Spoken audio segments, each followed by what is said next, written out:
Welcome everyone to Jimmy John's Field. Brian Fisher and Dan Dolber with you here on this gorgeous Saturday evening game between the Westside Woolly Mammoths and the Birmingham-Bloomfield Beavers. And Dan, these two teams faced off just last night, and we're having a little bit of deja vu here, as these two teams are going to face off again. Last night was a victory for the Mammoths, 7-2. Yeah, it was a really great matchup, and today this is a lot different because we have a pitcher's duo. Yeah, tonight's definitely looking, based on the two pitchers that are starting today, Dan, Kevin Matthews starting for the Beavers, and everyone knows Kevin Matthews' name in this league. Oh, yeah. He's got his record's 2-1, but that doesn't say anything about how well he's pitching. His ERA, Dan, in 20 innings pitched, .45. He's absolutely phenomenal. His whip is .75, so he lets on less than one batter or one base runner an inning. And you know what, Brian? I wouldn't be surprised that he'll get offers after this season. Oh, he's phenomenal. He's a former first-round pick from the Texas Rangers. Yeah, so he has, that little experience of getting in the majors, being drafted, and it's got to be a great feeling. Yeah, he's got 36 strikeouts in 20 innings pitched, 11 walks, and only 4 hits. He's just been the most dominant pitcher we've seen so far in the league. Yes. Just phenomenal. And there's no slouch on the other side of it either. Jeremy Holcomb starting for the Mammoths today. Holcomb, Dan, has a 2.38 ERA in 34 innings pitched, 6 games, with 21 strikeouts, 6 walks, and a .91 whip. So they both let on less than one runner an inning. Mm-hmm. So you can definitely expect a pitcher's duel today if they come out doing what they normally can. Yeah. Now, last time Kevin Matthews pitched, he went the longest he did in any game so far. Only give up one hit. He only gave up one hit, walked 3 guys, which is what his biggest issue is he usually tends to walk a lot of people. He struggles with his command, was his big issue. So his pitch count would get high. He wouldn't give up hits, strike out a bunch of people, but his pitch count would always get high. So by the 3rd and 4th inning, he's already close to 100 and needs to be pulled out. Well, he really got his control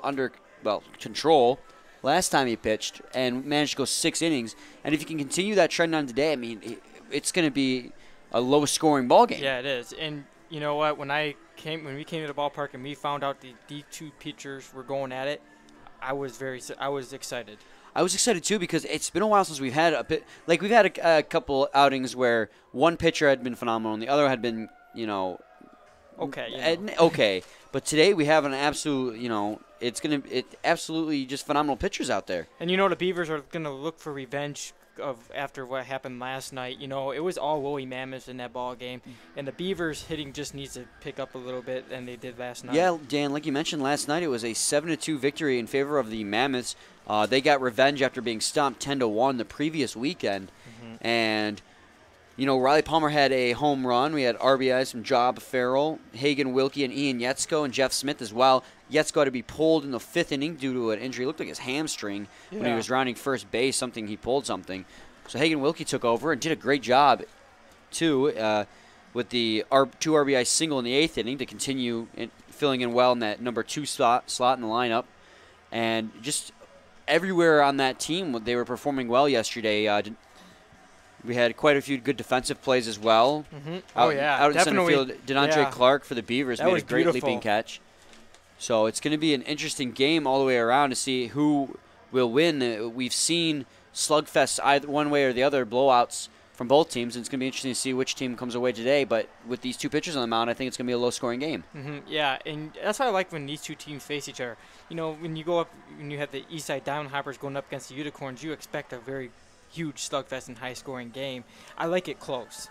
Yeah, I prefer close games too. It makes it you're more on the edge of the seat as game goes on. Meanwhile, the starting lineups for the Westside Woolly Mammoths and the Birmingham-Bloomfield Beavers will begin shortly, so we'll send it down to the field for that.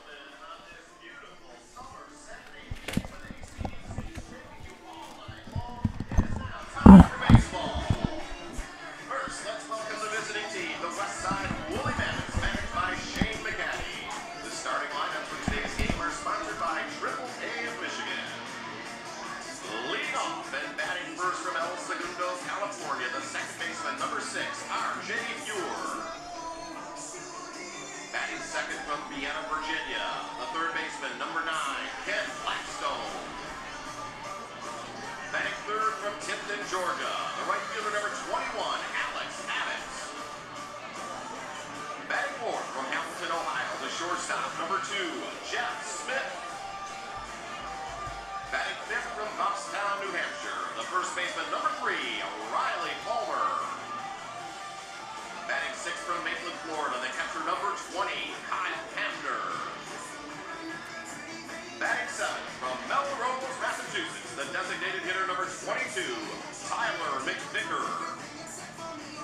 Batting eighth from Chattanooga, Tennessee, the left fielder number 10, Hagen Wilkie. Batting ninth from Chicago, Illinois, the center fielder number 7, Joma Farrell. And the starting pitcher tonight for the Westside Woolly Mammoths from Mount Olive, Alabama, number 12, Jeremy Holcomb.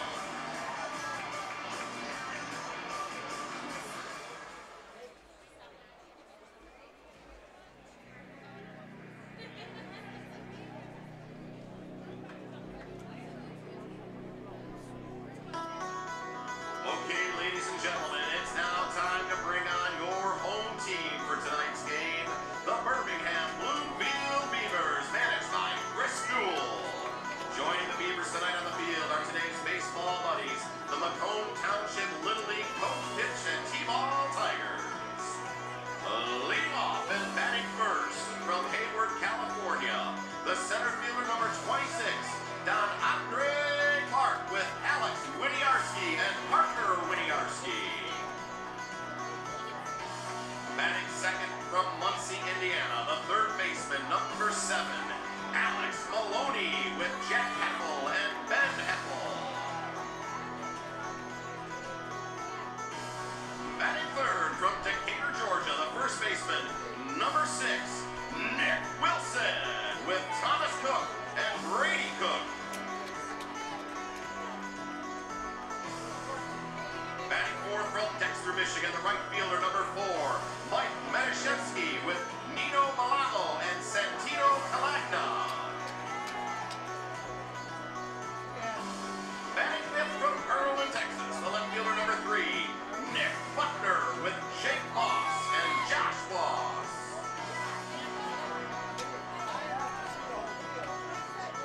Batting sixth from Riverside, California, the second baseman, number 19, Lewis Johnson, with Blake Birch and Jackson Dutchison. Batting seventh from Warren, Michigan, the catcher number 23, Conrad Kovalchek, with Hayden Metzger and David Sidley.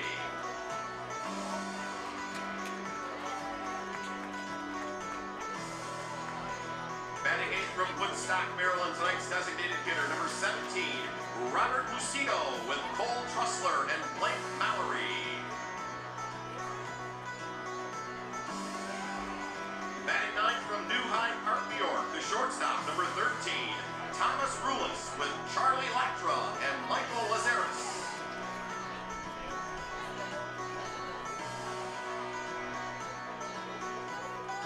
And the starting pitcher tonight for the Birmingham-Bloomfield Beavers from Edenton, North Carolina, number 21, Kevin Matthews, with Ella Lometico, Mark Lometico, and Chase Ecke.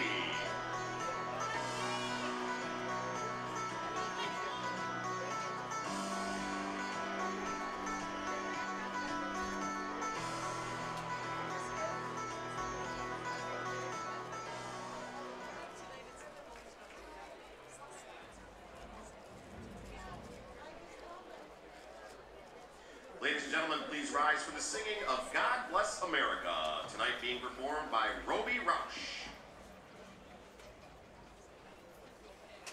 God bless America, land that I love.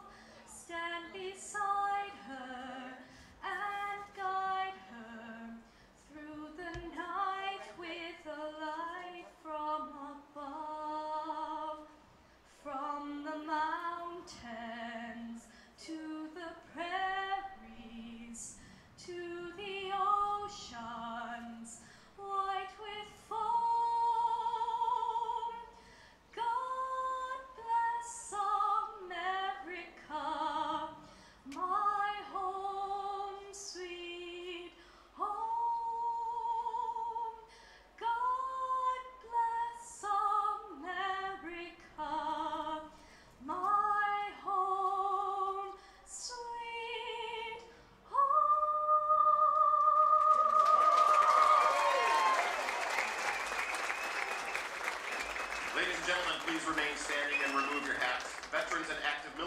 keep your hats on while rendering the hand salute as we honor America and our military with the singing of our national anthem, performed this evening by Kristen Glasgow.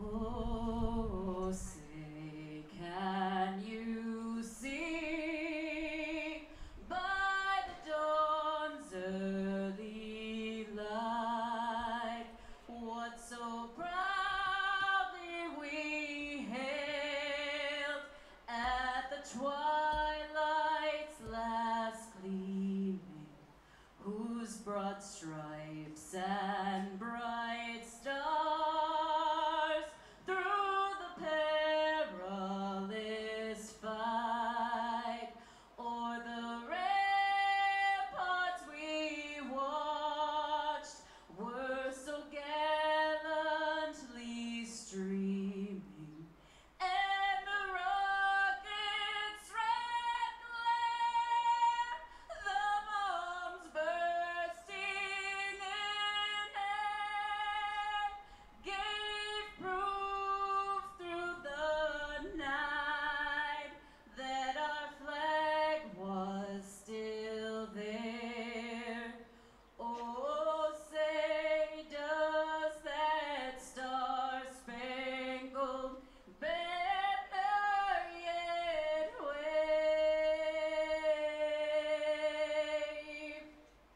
o'er the land of the free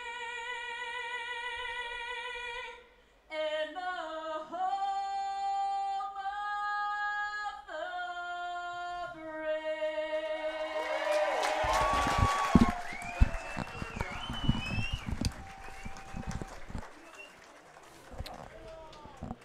Welcome back, everyone. We're just a few moments away from first pitch here between the Mammoths and the Beavers on this gorgeous Saturday evening. Couldn't ask for any better. Yeah, late high 70s with just partly cloudy. And Dan, in case people missed it, why don't you go through the Westside Woolly Mammoths starting lineup for I us? would love to, Brian. Leading off and center for the Beavers, you have DeAndre Clark. Batting second, and at third, you have Alex Maloney. Wrong. I'll get that. Actually, for the Woolly Mammoths, we're batting up first. Sorry about that. Actually, leading off, and at second, you have R.J. Fuhr. Batting second, at third, you have Kent Blackstone. Batting third, and then right, you have Alex Abbott.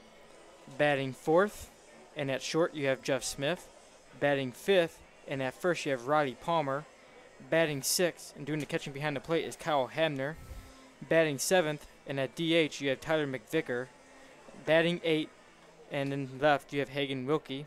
Batting ninth, and at center, you have Jabba Farrell. Defensively for the Beavers, out in left, you have Nicholas Buckner.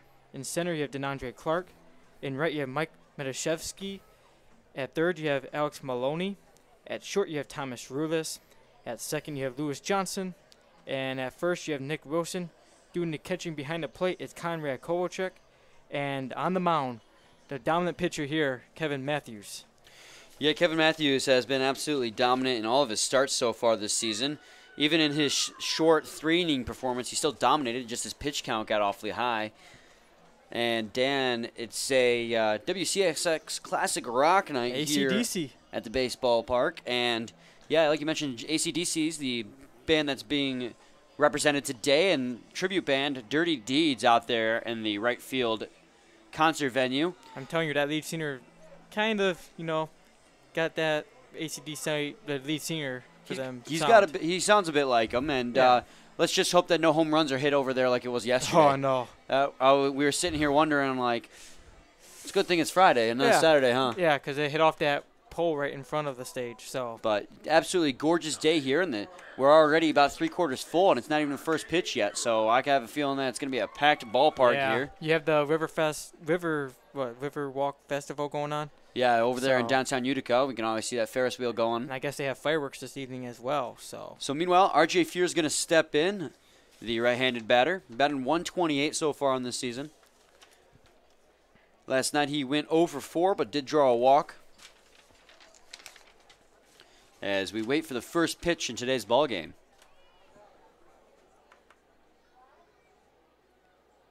Comes the kick and the delivery. First pitch today is going to be at 7:05 p.m. It was a ball high, so it'll be 1-0 on RJ Fuhr. And this beautiful evening, like we were saying. There's a strong breeze going from left field to right field, as yesterday was pretty much dead wind, as that one's in for a strike, 1-1. So any fly balls hit to right field will have a little bit of extra carry to them today. That's right up Nick Wilson's alley. He can hit them pretty much anywhere, as that ball is going to be inside. 2-1 now. The NHL draft is still going on, ain't it, Brian? I think it's pretty much wrapped up at this point. They're drafting all day long. Wings got a lot of tall defensemen this year. Yeah. 2-1 pitch is just outside. 3-1 now on RJ Fuhr. Speaking of NHL, RJ Fuhr is the son of Hockey Hall of Famer Grant Fuhr. Yeah, former goaltender and won several cups with the Oilers back in their heyday. That one's going to hit the outside corner for a strike, 3-2. RJ Fuhr decided to take up the sport of baseball instead of following in his father's footsteps, however. Comes the 3-2 pitch. He's going to fly that one foul, so he'll stay alive. See another pitch. Kevin Matthews not wasting any time hitting the velocity gun in the early or low 90s. Hitting 90, 91 pretty consistently here to start things off. He's got to stay away from these 3-2 counts, Dan, as we know that these were the bane of his existence in the past, as that one's going to be flared over to right field. But Metashevsky's going to be able to make the catch, take a couple steps in. So 1 up, 1 down here in the top of the first. We both know that Matthews tends to strike out a lot of people, but he's definitely seen a lot of 3-2 counts as he struggles with command, gets his pitch count high, so he needs to avoid those 3-2 counts if he plans on going fairly deep in today's ball game. We usually see Matthews just go at least like 6 innings pitch. Maybe we want to see him go a little bit longer, like 7. Blackstone's going to show bunt there, but he'll pull back, but the pitch will be a strike anyways. Because the last time he pitched, he only threw 6 innings, but you know the Beavers bullpen was able to come in and get the job done. That was actually, I believe, his longest game to this point in the season was a 6-inning game. He lays one down there as a bunt, and he's going to ground that over the second base. And they're not going to get him, as Blackstone's going to run that one out and get himself an infield single on a bunt. Very close play there. It was, and it was a good hit bunt by Blackstone. It was just out of the reach of Kevin Matthews, so Johnson had to come in from second base to make the play, and Blackstone with all that speed just barely beat it out. So now Alex Abbott will step in with 1 out and 1 man on, and no-hitter for Kevin Matthews in today's ball game. Oh, man. Well, he can't get one every single game. We obviously seen that rain shortened one, which was kind of weird, you know, to see a no-hitter. It worked out for him, though, Dan. Yeah, it did. Because he was going to get pulled out of the game after that inning, so he's going to check his swing on that one, but ump will say he goes 0-1 now. To this day, I still look at that sheet, and then on the top of it say no rain shortened no-hitter. Alex Abbott stands in now. He bats left-handed. He went 2 for 4 yesterday, Dan. He had a double and a base hit for an RBI. Meanwhile, he's going to pick off RJ Fuhr, or I'm sorry, Kent Blackstone in an attempt to steal. Or I should say he was caught stealing technically. So good awareness from Kevin Matthews there as they caught him down on the rundown a little bit there. He threw down a first while Kent Blackstone was breaking for second. Then all they had to do was throw down a second to get him. Comes the 0-1 pitch to Abbott. He's going to foul that one off, stay alive. It'll be 0-2 now.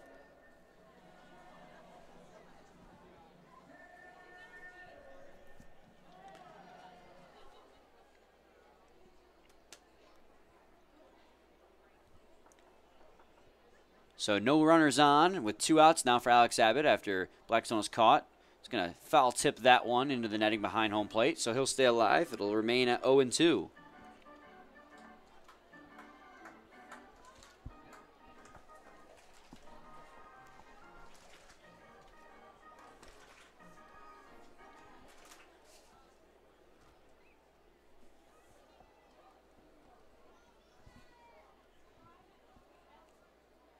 Here comes the 0-2 pitch.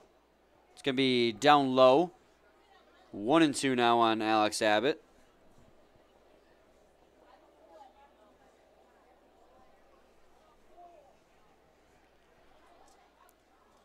The 1-2 pitch, just outside. Count will fall even now at 2 apiece. 2 balls, 2 strikes, 2 outs here in the top of the first inning. Kent Blackstone made it to first base on a bunt, but then got thrown out at second base trying to steal. And that one's going to come way inside, so now count will run full at 3-2. And good job by Alex Abbott, Dan, getting into a full count here after he got behind early, 0-2. Yeah, we see Kevin Matthews always gets that 3-2 count, it seems like. Yeah, he'll throw 3 balls and throw 2 strikes, and then he'll do the reverse. So he's interesting to look at. That one's fouled into the netting. Almost got over top of it. Actually, it did. It squeezed through it, and one lucky fan just got a baseball. So he'll stay alive. Telling you, when you come to the ballpark, bring that baseball glove of yours. If you have one, that is. I think that's something everyone should do at any baseball park, but here especially. Over there in the right and left field patios, a ton of foul balls get hit over there every day. The 3-2 count is going to be in there for a strike. He's going to strike him out looking, and that'll end the inning. Kevin Matthews goes 1-2-3, but now without having 2 3-2 counts, so seems just like him. Yeah, it sure does, Brian. So we go to the bottom half of the first inning where the Beavers are going to set to lead it off. DeAndre Clark will lead off. Following him will be Alex Maloney and Nick Wilson. So we'll be back shortly with more, and please stay tuned.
Welcome back, everyone. Brian Fisher and Dan Dobler with you here, and it's a nothing ball game here as we go to the bottom of the first. And Dan, why don't you go through the starting lineup for the Beavers? I'll get it right this time, Brian.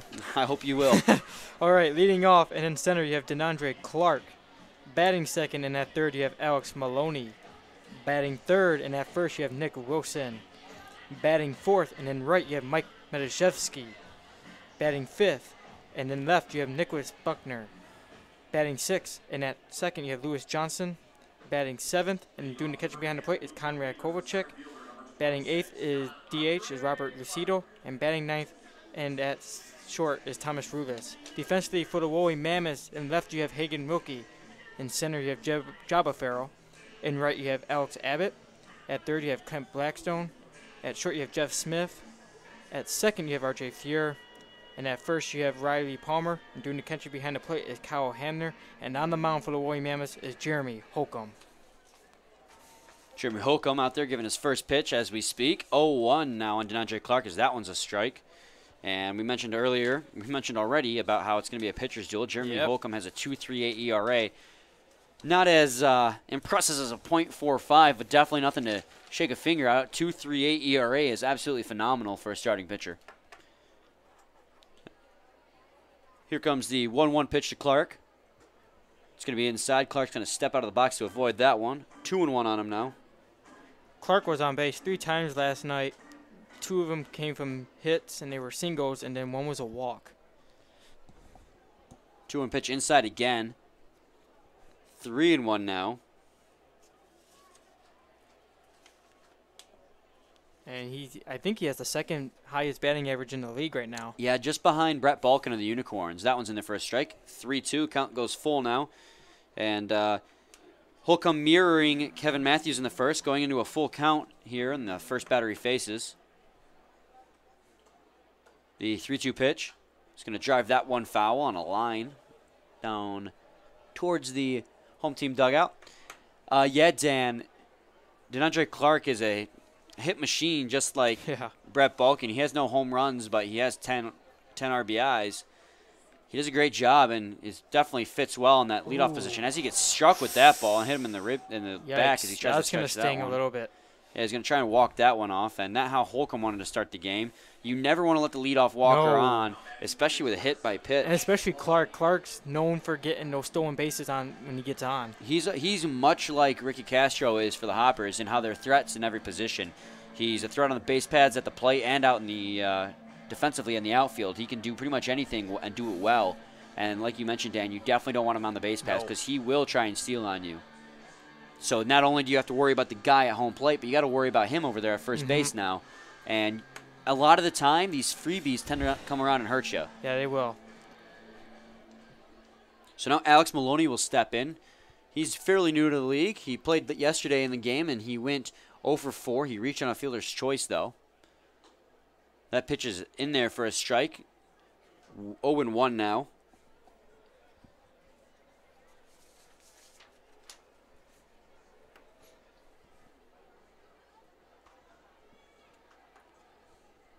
Comes the 0-1 pitch. There goes Clark. He's going to try and steal second. He's going to slide in and get in safely as the throw from Hamner. What a beautiful jump there by DeAndre Clark. Yeah, he noticed that he noticed that Holcomb wasn't paying close enough attention, and he took off and made it in there safely. The throw from Hamner wasn't a bad one, but it was on the wrong side of Smith's body. If it came to his left where his glove was, he would have had a good shot at tagging him out. It just came to his right, so he had to reach across his body to try and get that one. Here comes the 0-2 count on Maloney. And that's going to be a pitch high and outside for a ball. 1-2 now.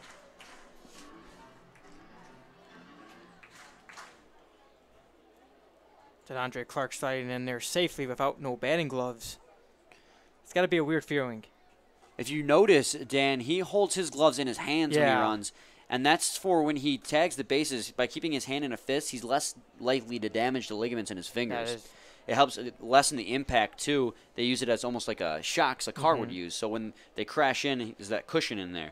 That one's in there for a strike, and he strikes out Alex Maloney looking for his first strikeout of the ball game. And sometimes you see those runners. I don't know. I think it was Rajai Davis wore that mitten glove. Rajai Davis wore the oven mitt, yeah. Well, that was protect his hand as well because when you're a guy who emphasizes stealing bases, it's so easy to damage those ligaments in your hand that you need some kind of protection. Like DeAndre Clark holds onto the gloves and uses his fists to prevent hurting his fingers. Well, Rajai Davis prefers to have the extension of the fingers to help him steal, so he uses the oven mitt. So now Nick Wilson will step in. He's a home run machine with a runner in scoring position down there at second and one out. He's going to ground that one up the middle. It's going to be played by Jeff Smith at shortstop, and a throw down to Palmer at first is going to get him. But DeAndre Clark is able to advance because of that. Yeah, speaking of Nick Wilson, by the way, he didn't have a good evening last night, so hopefully he can turn it around this evening. Yeah, he went 0 for 4 last night, Dan. He had 2 swinging strikeouts, so not how he wanted. Already 0 for 1 today, but there's plenty of game to turn that around. So now Mike Metashevsky will step in with 2 outs and a runner at third. You don't want that. If you're Jeremy Holcomb, you definitely don't want this run to come around to score because that was a freebie. You hit him with a pitch and allowed him to get on first. So you definitely don't want these freebies to come around because those will really hurt you and hurt your confidence as well. Metashevsky last night, Dan, went 2 for 4. And speaking of it. Yeah.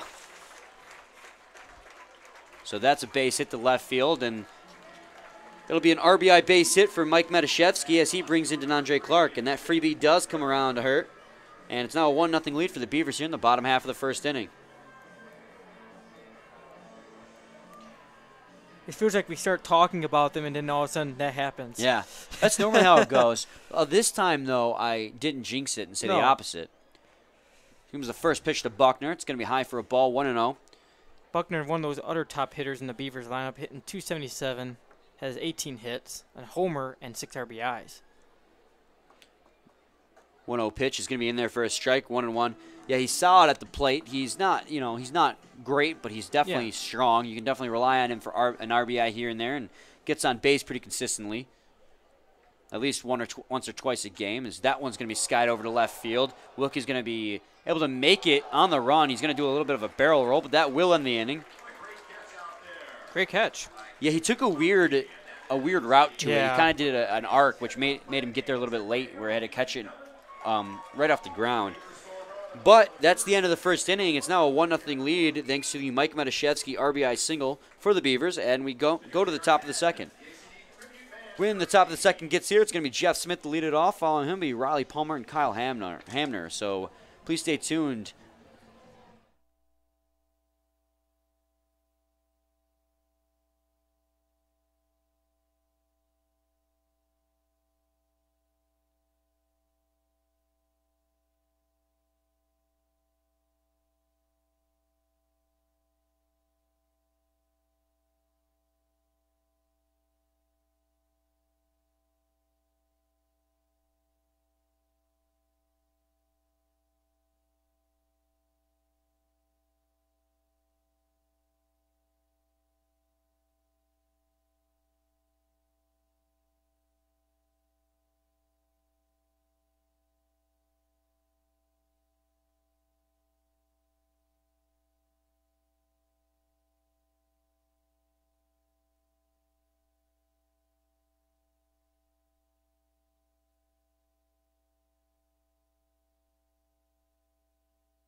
Welcome back, everyone, to the top half of the second inning. It's a Beavers 1-0 lead over the Mammoths after an RBI single from Mike Metashevsky. Brian Fisher and Dan Dolber with you here. And Dan, we haven't gotten to it yet. Our predictions for player of the game. Oh, you know what? I'm going to go with Hagen Wilkie. He had a solid night last night after coming in pinch hitting, I believe it was. And, I mean, I feel like he's going to have a wonderful night this evening. He had 2 RBIs. And I think 2 hits, so. Meanwhile, it's 1-0 on Jeff Smith. What about you? I'm going to be going with Nick Buckner. He did fly out just a moment ago, but I picked him before the game started. He swings and fouls that one off, so it's 1-1 on Jeff Smith. I don't know. That's Keen's kind of hesitant. Did you pick him before the game? I did pick him before the game. I know. Just messing with you. Try and call me out like that? Man, what's going on? As we wait for the 1-1 pitch. Here's the delivery. He's going to drive that one to the shortstop, Rulis, on a slow grounder, and that'll be 1 up, 1 down. And speaking of players of the game, our fill-in writer today, Joe, picked Kevin Matthews to be player of the game, and I think that's a pick. I think it's a little bit of a cop-out because, I mean, come on. Well, hey, you pick what you pick, okay? Yeah, but it's like, oh, Kevin Matthews, he's got a 4.5 ERA. I mean, so what? Of course he's a solid pick.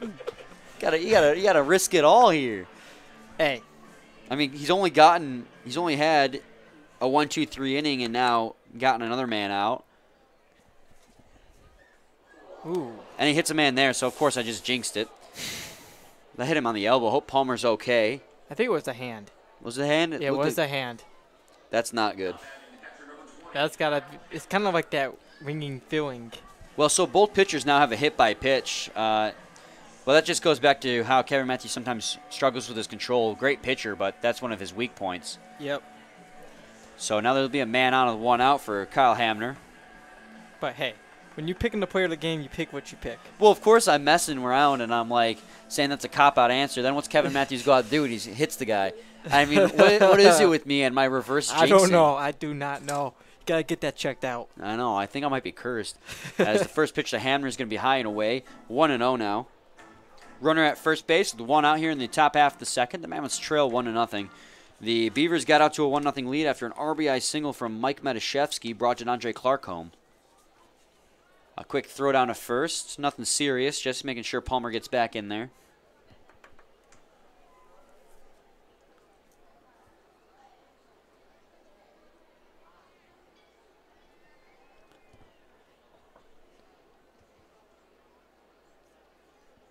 Comes the 1-0. It's going to be high for a ball, 2-0.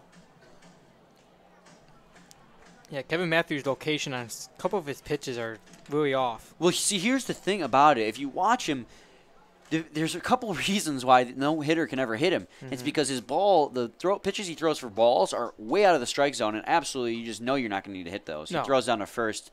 Again, not a serious pickoff throw. And then his pitches for strikes are just so well placed that you can't hit him also. So either way, he doesn't give hitters much to hit. No. The one hit that the Mammoths do have so far was a bunt, as swings and misses at that one, or swings and fouls that one off for a strike, 2-1 now.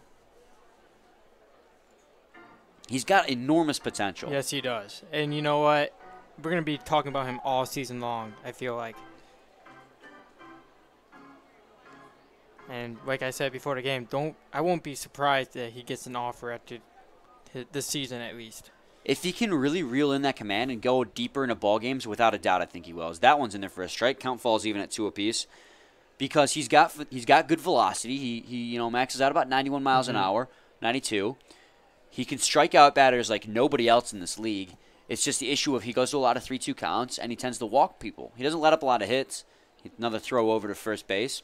So if he can really reel in that command and make it so he can go longer into ball games, without a doubt, I think he sees an offer by the end of the season. And obviously he has that potential because what happened back in 2011, got drafted in the first round by the Texas Rangers. So they obviously seen something in him, and we have seen a lot in him already. We've seen a lot out of him, too. And Kyle Hamner's going to call for time down there as Kevin Matthews kept giving cautious glances down to the first base.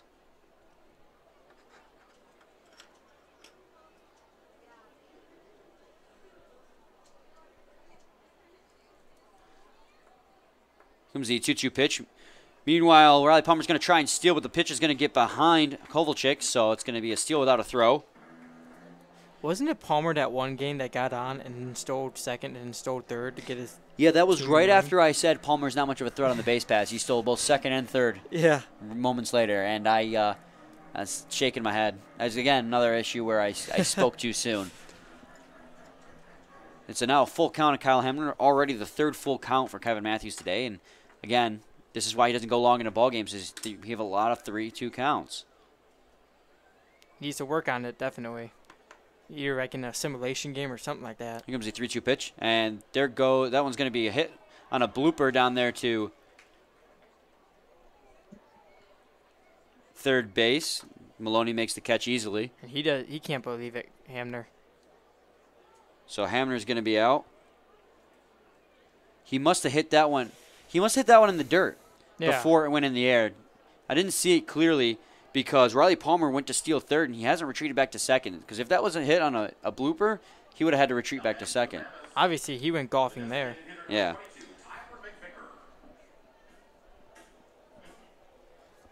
So now Riley Palmer's at third base with 2 outs here in the top half of the second inning. Chance to tie this ball game up for Tyler McVicker.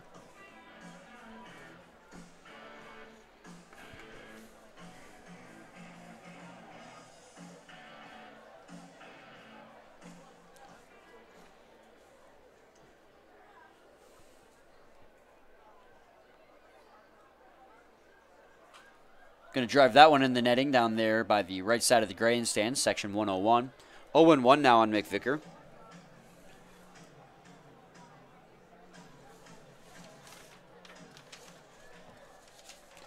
Last night, Tyler McVicker went 2 for 4. He had 2 base hits. So let's see if he can keep that trend up. He's batting .212 on the season, so multi-hit games are going to do nothing but help him. He definitely has an RBI chance to increase because he has 8 right now. He can maybe increase it to 9. It's a 1-1 count on McVicker. And, yeah, he also wants to tie this ball game up. He'd play a crucial role in this lineup if you can really get that bat going, because he's hitting in that DH spot. Your sole role is to hit. Yep. And if your DH can't hit, I mean, that's really gonna hamper your defense, or your offense, I should say. 1-1 pitch swung on and missed. 1-2 now. Funny how these two teams swapped. But yesterday the Mammoths got off to the early lead, and then this time around it's the Beavers. All right. Expect a great game here. Comes the 1-2 count. It's going to be high. 2-2 now. 2 balls, 2 strikes, 2 outs. Runner at third base. Tied, or 1-0 lead for the Birmingham-Bloomfield Beavers over the Mammoths so far. These two teams definitely like to keep the game close.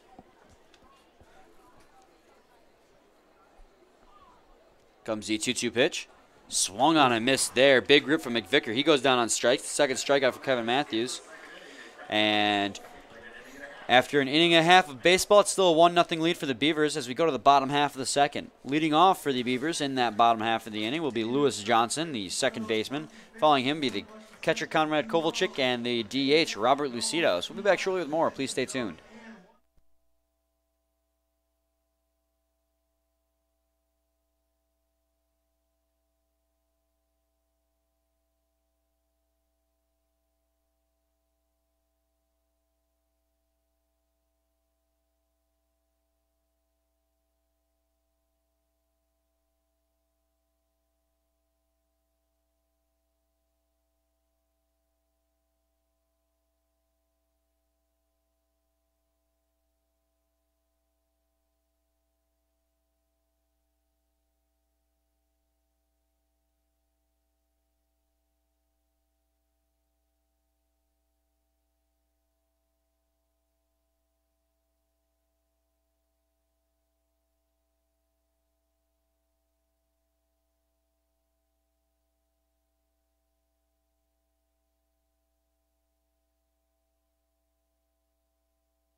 Welcome back, everyone, to the bottom half of the second inning in this beautiful evening ball game between the Beavers and the Mammoths. Beavers currently lead this one 1-0 thanks to a Mike Metashevsky RBI single in the first inning. Lewis Johnson is set to lead it off here. He didn't play last night. No, he did not. So He's batting just 154 on the season. Get a good chance to look at him this evening, though. He's got 4 hits on the season and an RBI. Replacing Yetsko at second base. Yetsko left yesterday with an injury. Yetsko's having himself a good game too. It's really a shame that he had to leave. I'm sorry. That is wrong. He's replacing Kennan at second base today. Yeah. That one's hit right up the middle. But caught on the line by Smith. It was kind of a soft hit over there, and a diving play by Smith is able to reel that one in. Great play. Absolutely a great play as he made a diving catch on that one. So 1 up, 1 down quickly for Holcomb here in the bottom half of the second. Conrad Kovalchik will step in. He's the catcher for the Westside Woolly Mammoths.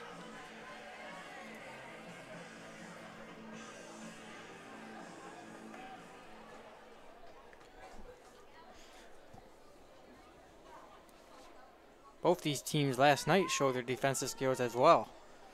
First pitch to Kovalchuk is a strike 0-1. Yeah, we saw that. So Andre Clark made an absolutely phenomenal catch at the wall yesterday. Swing and a miss there. Big cut on a 91-mile-an-hour fastball. Couldn't catch up to it, though. It's 0-2 now.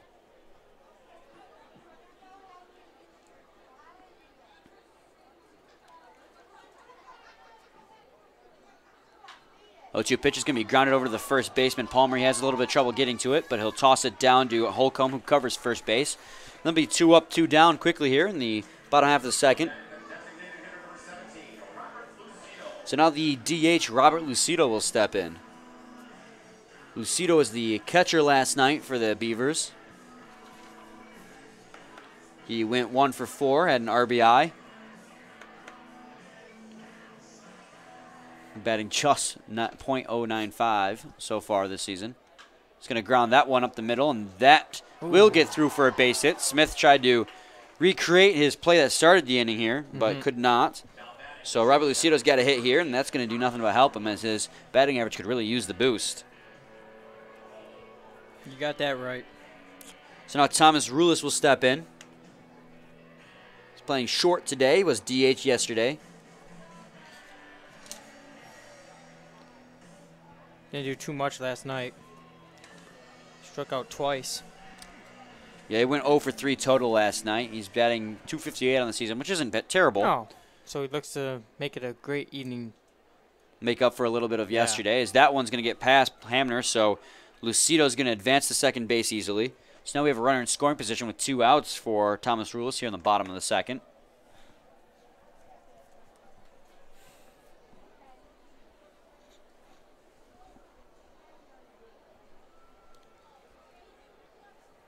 Here comes the 1-0 pitch. It's going to be a pitch inside for a ball. 2-0 now.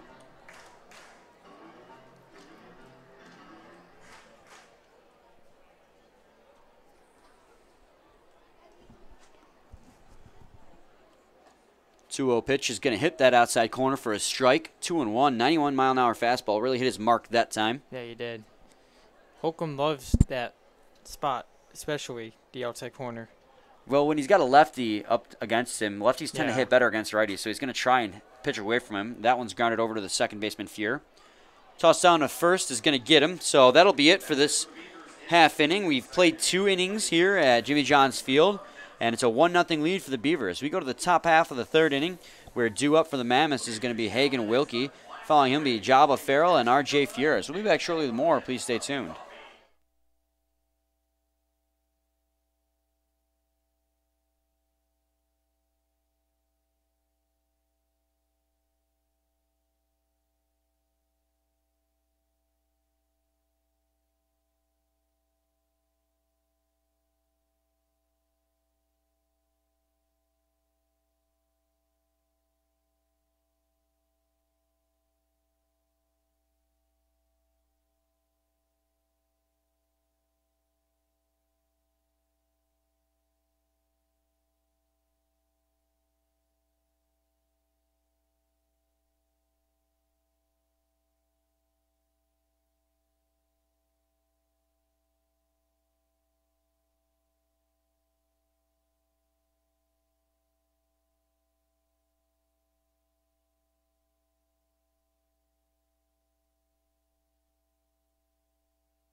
Welcome back, everyone, to the top half of the third inning. Brian Fisher and Dan Dilber with you here in this Saturday evening ball game. Beautiful evening, yeah.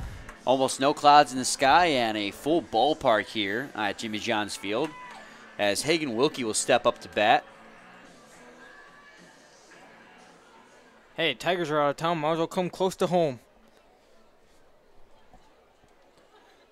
That pitch gets away from Kyle Hamner. And with the Tigers struggling. Going to be a strike, though, 0-1. Yeah, we don't talk about the Tigers right now and as far as they're performing. Here comes the 0-1 pitch. It's going to be in there for a strike as well. Quickly 0-2 now on Wilkie. One word to describe him, what would you say? Underwhelming. Okay.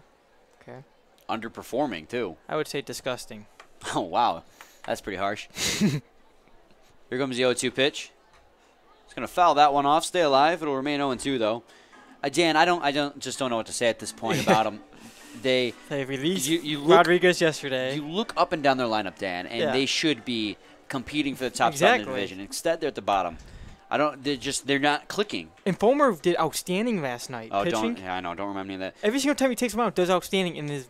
Well, not every time. He's having a little bit of a okay. sophomore slump. Okay, most of the time. Yeah, he. It's just like the Tigers. Like they'll have get a ton of runs, but they'll give up a ton of runs, still lose. Meanwhile, a pitch called for a strike will strike out Hagen Wilkie. He does not agree with that one. He'll be struck out looking, and Jabba Farrell will step in. That would be Matthews' third strikeout of the ballgame. 1 out, and here in the top half of the third inning. And Dan, there's only so much you can say. Mm-hmm. They score a ton of runs and they get outscored. They don't score any runs and they lose by 1 run. It's just they underperform either in offense, defense, or pitching every day. It's one or the other. That one's fouled off. 0-1 now on Jabba Farrell. Barely catches up to that 90-mile-an-hour fastball. I just wish we can go back to a team when we had the great pitching with Price, Purcello, you name it. 0-1 pitch is going to be high and away. Then we also had Fielder. Well, Fielder needed to go. Yeah. And honestly, we won that trade getting Kinsler. Mm-hmm. Kinsler's been nothing but fantastic with us in his years here. Even Yes, when he his has. offense wasn't all that I fantastic. forgot his that we defense was got phenomenal. him from Fielder's deal. It's a ball that's going to be skied into the stands behind home plate. So it'll be 1-2 now on Jabba Farrell. How could you forget? We I traded don't him to know. the Rangers. Who else did you think we got? Josh Hamilton? Oh, I mean, I wouldn't want him. Yeah, it's been tough lately. Comes the 1-2. It's going to be high for a ball, 2-2. And I keep saying, Dan, that the Tigers are going to turn it around, but it's just getting so late in the year now that it's just not going to happen. No. They need to blow it up and full rebuild. The problem is Dave Dombrowski really drained our minor league system. Yeah, so he did. if we're planning on being bad, we're going to be bad for a while. That one's going to miss low. The count's going to run full now at 3-2. And you get those people that don't agree what El Avila is doing with the team. I don't agree with what he's doing I with don't the team. either. So His first 2 major signings were Pelfrey and Lowe, and look how those turned out. That's going to be a pitch that misses just outside, so it's going to walk Jabba Farrell. So now it's going to be 1 man on and 1 out for RJ Fuhr. Last time up, Fuhr flew out to the right fielder Metashevsky. This is the first walk for Kevin Matthews in today's ballgame. he does have a hit batter though. Yeah, he hit Riley Palmer in the 2nd inning. Palmer made it all the way to third base before he was able to get himself out of that jam.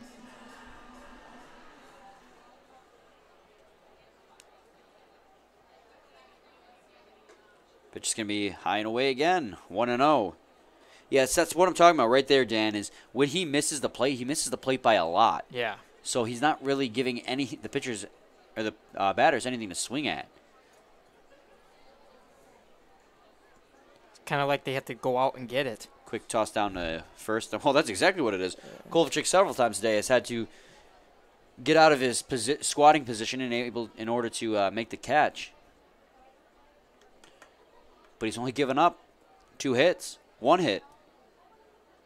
And that was that bunt single. And they're going to catch Jabba Farrell in a rundown here. Ooh. And he's going to be in safely at second base. And Johnson is not going to agree with that, or Rulis, I should say. Rulis says he tagged him out, and here comes the manager for the Beavers. You also had to take a tumble for that tag. Yeah, Kevin Matthews again with great awareness to catch Jabba Farrell when he was about to steal. But the tag down to second, or the throw down to second, was not in time because he threw down to first originally. It's something about his pickoff move. Hitters are just, or runners on base are just getting confused. I think he's just really hyper aware that the Mammoths have players on their team that like to steal, and so because of that awareness, he's constantly keeping an eye on them, and that's why he's been able to catch on to those 2 times already.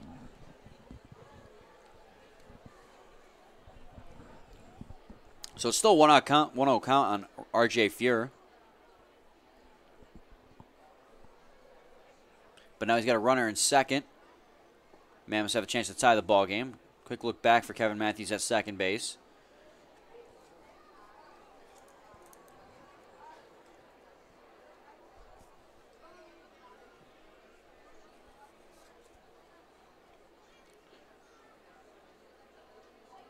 Comes the 1-0. That's going to hit the outside corner for a strike. 1-1.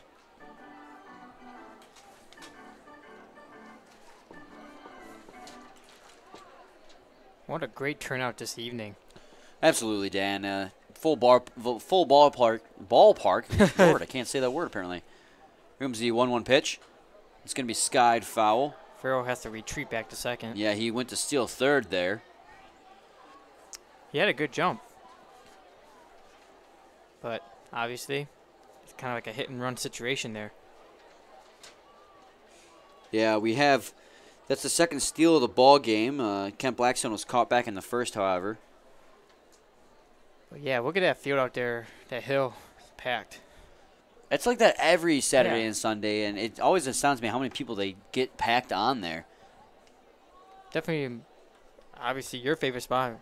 Probably my favorite spot as well. That's where I Would would be- sit if I were to be Yeah. a fan, just because, I mean, one, very affordable seating, and I mean, it's like having a picnic and being able to watch a baseball game. Plus, home run balls are hit out there all the time.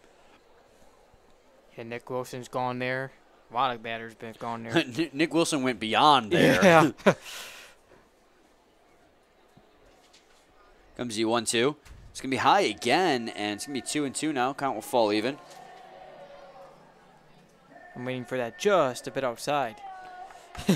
Yeah, it seems like we're approaching that as he continues to throw his balls, his pitches that end up as balls way outside. Comes the 2. No, he's going to turn around, and who's getting dangerously close to balking here.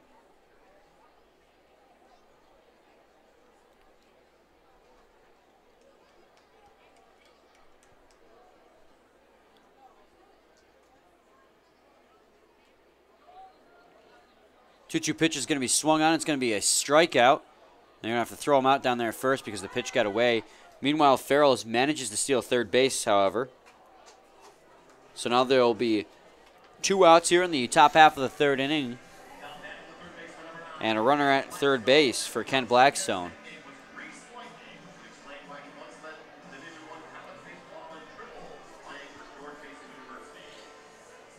Kent Blackstone has the only base hit for the Mammoths today so far. Reaching first on a bunt back in the first inning, then got caught stealing.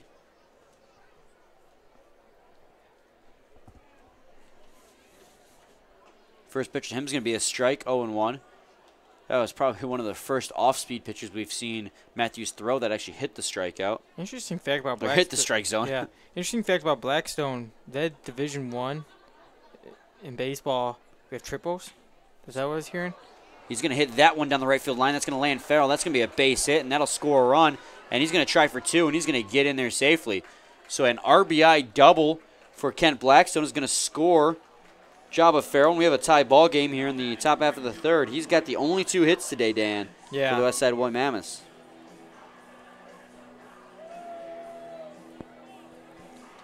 So now Alex Abbott will step in with a runner at second base and 2 outs, and now a tie ball game here in the top of the third inning.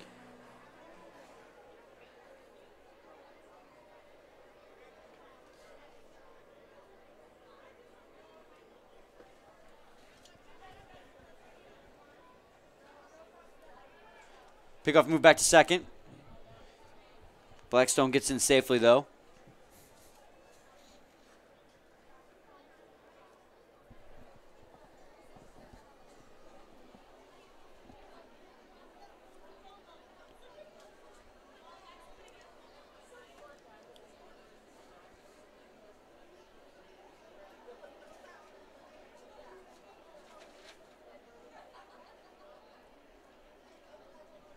He's going to ground that one foul. 0-1 now on Abbott.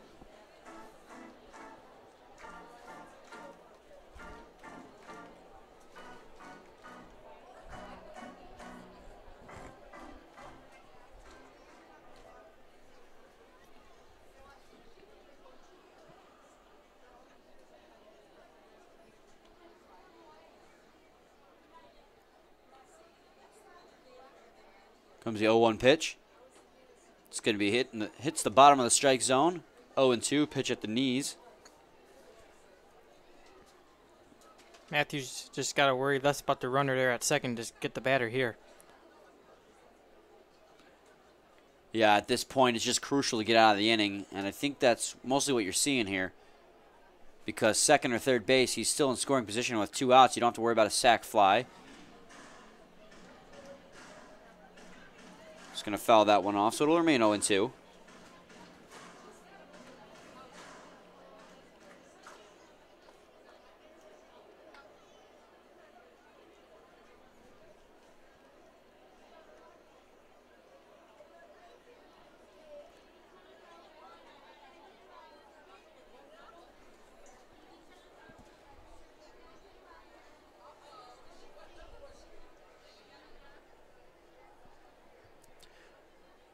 Tie ball game 1-1 here in the top half of the third. Kent Blackstone tied it up with a RBI double. That one's going to be low in the dirt, 1-2. Kent Blackstone currently stands at second base as Alex Abbott will try to bring him home and take the lead for the Mammoths.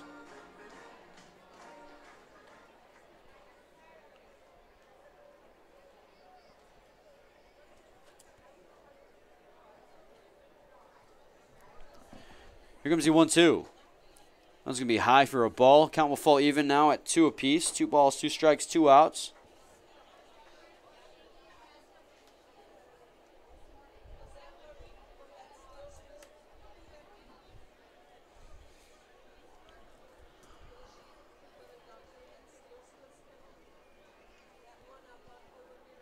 Here comes the 2-2.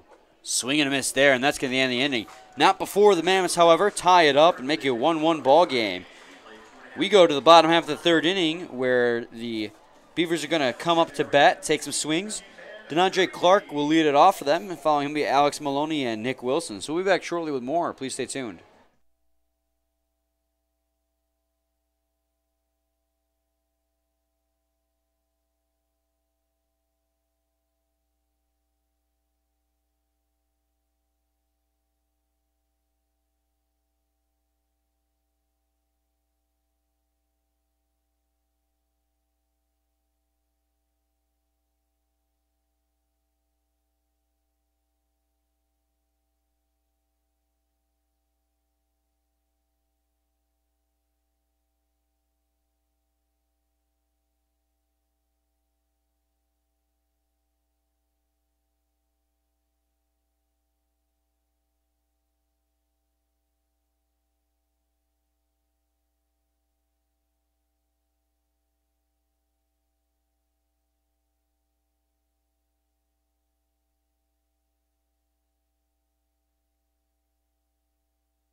Welcome back, everyone. Brian Fisher and Dan Dilber with you here as we come to the bottom half of the third inning. Currently a tie ball game after the Mammoths' Kent Blackstone tied it up with an RBI double back in the top half of the inning.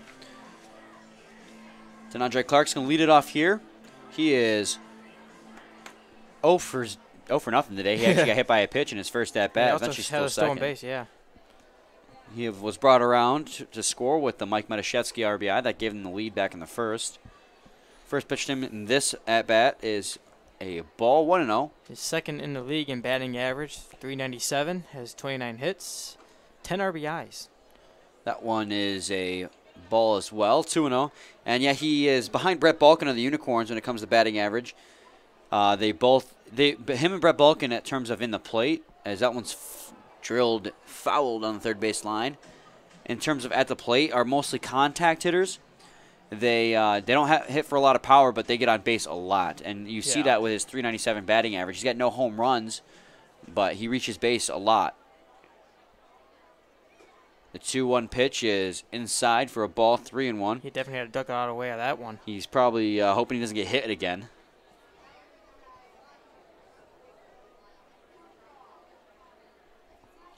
The 3-1 pitch. It's going to get away from him. That's going to walk to Andre Clark. So he's going to get on base for the second time today. Still does not have a official at-bat here in 2 plate appearances. So Alex Maloney will step up. He struck out looking his last time up. Happened to be Holcomb's first walk of the ball game. Yes, it will, Dan. Actually, in fact, he's only got 1 strikeout as well. And that Alex Maloney back in the first was that strikeout victim. And let's hope Holcomb is a lot more careful with Clark on the base paths. Swinging a miss there from Maloney. Yeah. 0-1 now. Like we always say, you never want to walk or let the leadoff batter get on. Yeah, and it's even worse when you walk them, because what's that say to the batters coming up afterwards about your control?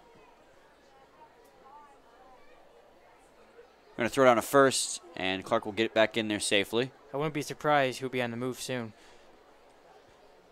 I think Holcomb's going to be keeping a much closer eye on him this time, but I wouldn't be surprised if DeAndre Clark tries to steal anyways. Clark does not get intimidated easily out there on the base paths. Once he has his mind set on something, he will do it. Throw down to first again.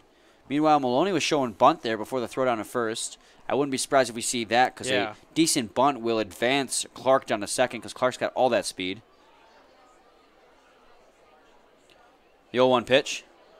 There goes Clark trying to steal second. Again, the pitch is away to the wrong side of Jeff Smith. Second stolen base for the game for him. So now with no outs, we got a runner at second base, and Alex Maloney has a chance to regain the lead for the Beavers here. I wonder now if he'll be showing bunt with an 0-2 count, a runner at second, try to get him really close to home. You want to get it down that first base line at least.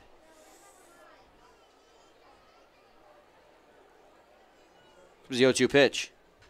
He's going to foul that one off to stay alive. Very surprised not to see the bunt. It was kind of a 50-50 shot, honestly, I believe.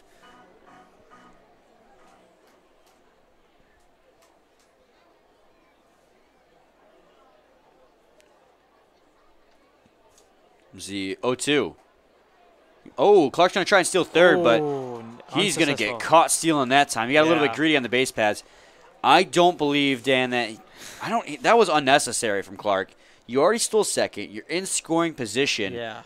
Why do you need to steal third? That definitely hurts the team. Yeah, especially when your team's got no outs. There's plenty of time for them to score you. That's just him getting greedy on the base paths. And so now the bases are clear with 1 out for Alex Maloney, where they could have gotten the lead. And just a beautiful throw there by Kyle Hamner, right on target. As that one's going to miss high, 2-2. You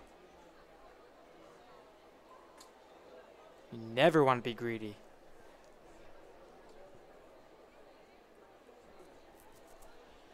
Swing and a miss there from Maloney, and he goes down on strikes. So it looked like a promising scoring opportunity for the Beavers. Quickly goes to 2 outs now. Holcomb's happy about it. Yeah, I'm sure he is. It would have been a man on second with 1 out. Instead, we have no men on and 2 outs. So Nick Wilson will step in with no men on, and like I said, 2 outs. And he's grounded out his last time up in the first pitch he saw. Let's just hope he has a better evening, because last night was not promising.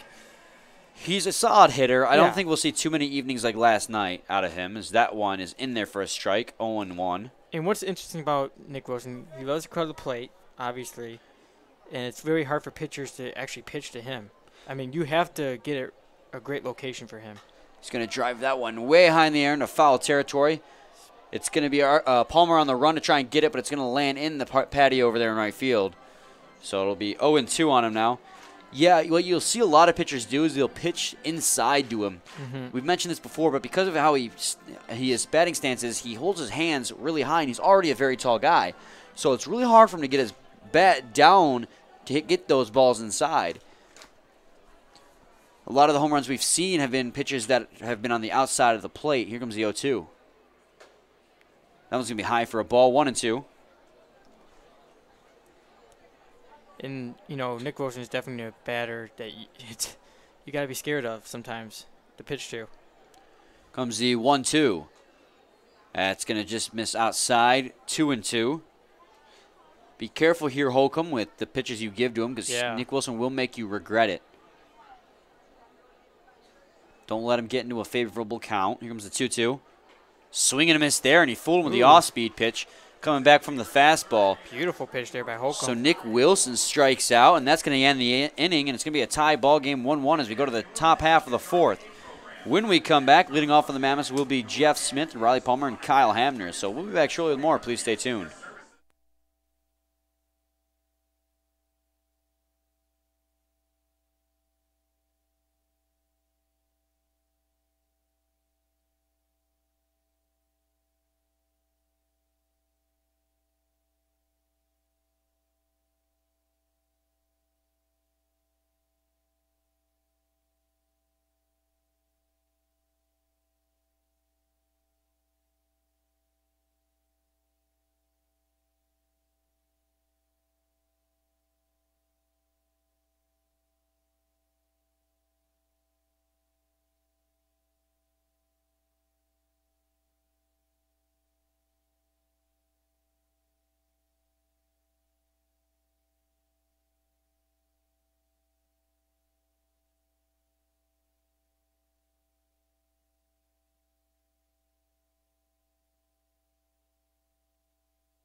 Welcome back, everyone, to the top half of the fourth inning, and in what is a pitcher's duel so far, a 1-1 tie ball game.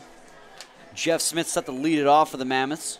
Beavers definitely had a chance there here in the bottom half of the third, but, what was it? Clark got a little bit greedy on the base pads. Yes, he did, Turned it all Dan. around that inning. That one's fouled off into the netting, 0-1. Yeah, with no outs, he managed to steal second. And like you said, Dan, he got greedy on the base pads, tried to steal third, and that thrown out down there. And what transformed from a scoring chance with no outs to a man out, and ended up being 2 men out with no men on, and really took the momentum out of the Beavers. Little build up there as it's 1-1 now on Smith as that ball misses low. So we still have a tie ball game. 1 run apiece, 2 hits apiece. 1-2 pitch is going to be skied high in the air. Wilson's backing into foul territory. He's going to make the catch over there, and that's going to be an out. So Jeff Smith pops out to the first baseman, Wilson. Riley Palmer will step in. He was hit by a pitch last time up and then stole second. Something about these guys getting hit by pitches and him stealing second. I don't know what's going on here. It's definitely a trend. Hopefully he does, obviously hit by a pitch, not good at all, but.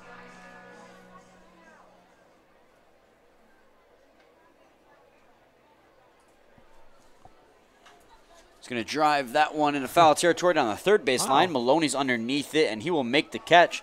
So 2 balls hitting a foul territory, and it's going to be a 2 up, 2 down situation for Kevin Matthews. 1 hit to the right side, now to the left. Yeah, pop outs to first and now third. So Kyle Hamner will step in. Hamner grounded out to Maloney his last time up. And with 2 outs here, he's going to look to try and get something going for the Westside William Mammoths here in the top half of the fourth inning.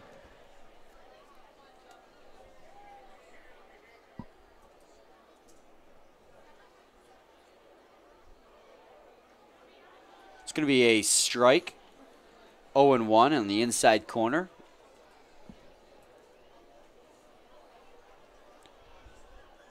Here comes the 0-1 pitch. It's going to be a ball low in the dirt, 1-1.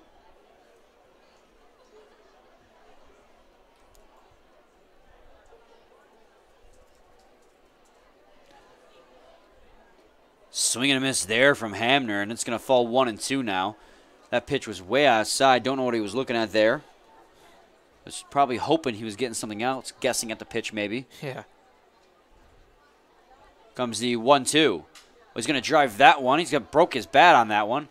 And a short little pop-up to the first baseman, Wilson. 1, 2, 3 will end the inning. Yeah, 1, 2, 3 inning for Kevin Matthews, his second of the ball game here.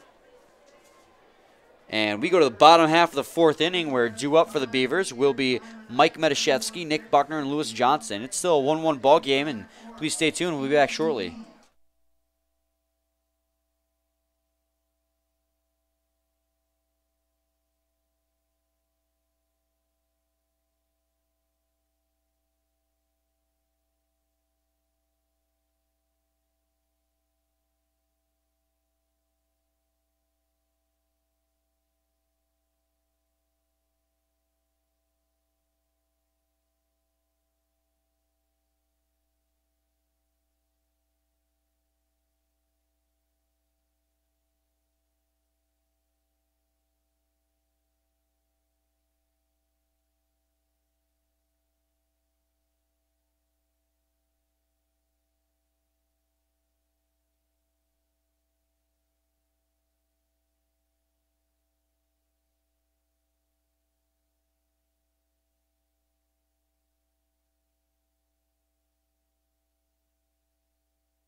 Welcome back, everyone, to the bottom half of the fourth inning in this 1-1 tie ball game between the Beavers and the Mammoths. Brian Fisher and Dan Dobler with you here on this beautiful Saturday evening, as that one's going to miss high to Mike Metashevsky, 1-0. And he got the Beavers off to an early lead. Yeah, he's got the sole RBI for the Beavers so far today. A base hit back in the first inning, drove DeAndre Clark home. Beautiful summer evening. Nice cover. Nice recovery there. Totally almost said Sunday, didn't you? Yeah, I almost that did. one's in for a strike, 1-1. Almost did. It was a good recovery, though. Hey, I'm excited for Power Rangers tomorrow. Well, That's why. That came out of left field. Sorry. Yeah, the Power Rangers night's tomorrow. We talked yesterday extensively about our Yeah. favorite seasons, as that one misses outside for a ball, 2-1. Then again, I don't want it to be Sunday. Then You know it's what? going to be another work week. Long We're going to work have week. to talk to Joe and see what his favorite season Yeah, is. We don't hey. know. Well, as that one's a strike, 2-2. Or a ball outside, 3-1 apparently. I thought that was a strike.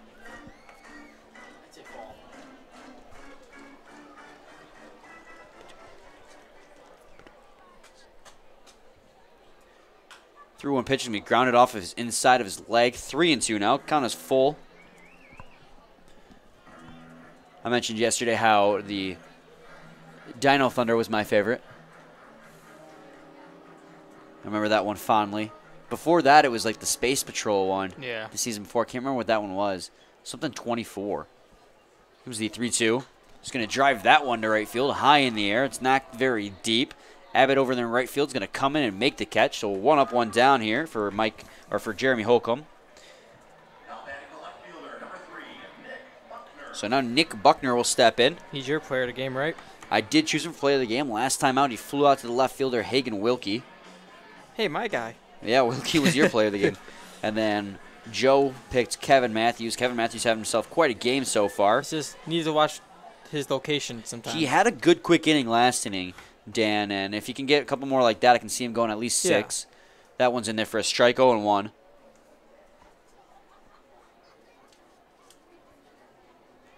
0-1 pitch, swung on and missed by Buckner. Big rip there, and he just it was. swung over top of it, unbalanced swing. Looked like he was swinging 0-2. for the fences.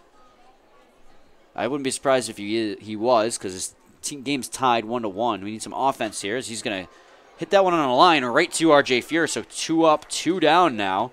He got a good piece of that one, He good did. contact, but unfortunately right to R.J. Fuhrer at second base.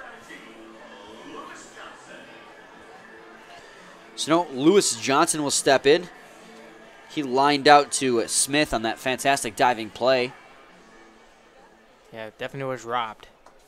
There. First pitch to him is going to be a ball high. 1-0. Holcomb's having himself a fantastic night, too. He's got 3 strikeouts and only 1 walk so far and 1 earned run. That one's going to hit the inside corner for a strike, 1-1.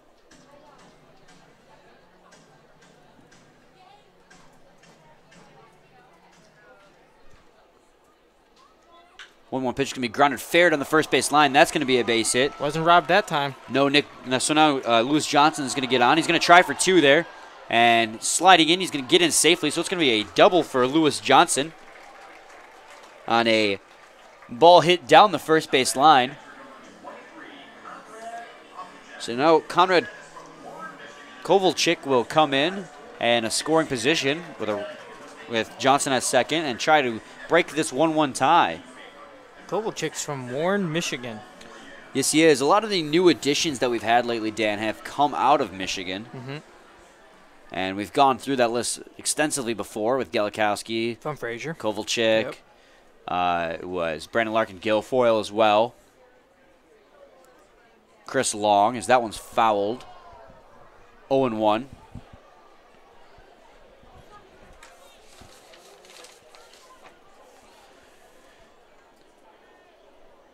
Last time up, Dan, he gunned it over to the first baseman, Palmer. He made the throw down to first where Holcomb was covering to make the final out of that inning, or the second out of that inning.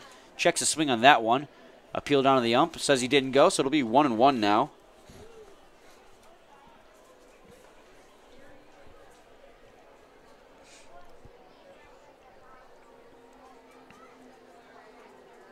Here comes the 1-1 pitch.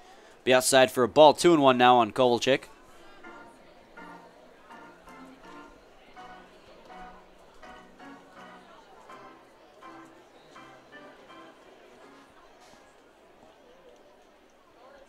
Here comes the 2-1. Again, a ball outside. 3-1 now.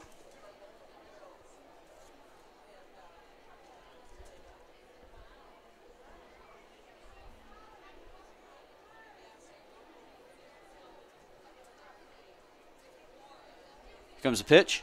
He's going to drive that one just fouled on the first base line. That would have scored a run if that would have stayed fair, but he was just a little bit early on that swing. So the count will run full now, 3-2. And he wishes he could just got that one. He was right there. Yeah, he made great contact on that one, but like I said, just a little bit early and ended up driving it fouled on the first base line. And that would have easily scored Lewis Johnson from second base.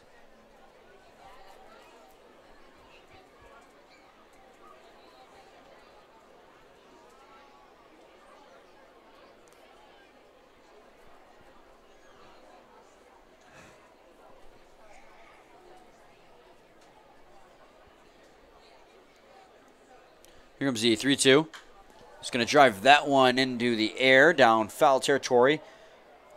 Kent Blackstone will not be able to make it there in time. It'll bounce into the stands. So it'll remain 3-2. Conrad Kovalchik staying alive.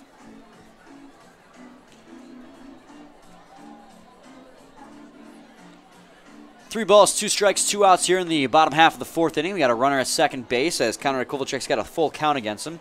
So 1-1 tie, and if you're just tuning in, it was a RBI base hit from Mike Metashevsky in the first inning gave the Beavers a 1-0 lead, and then a RBI double from Kent Blackstone in the third tied it up. And here we are at a tie. Comes the 3-2 pitch. And they're going to lose him, and he's going to walk. So now we got runners at first and second base, but 2 outs for Robert Lucido. That's Holcomb's second walk of the ball game. He's been performing well, though, so Yeah.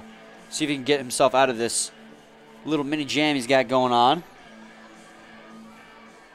Lucido definitely wants to do something here, only batting .95. He does already have a base hit in today's ball game, and if he can get a second one here, that'd really help because it's potentially give his team the lead as it's 1-0 on him now.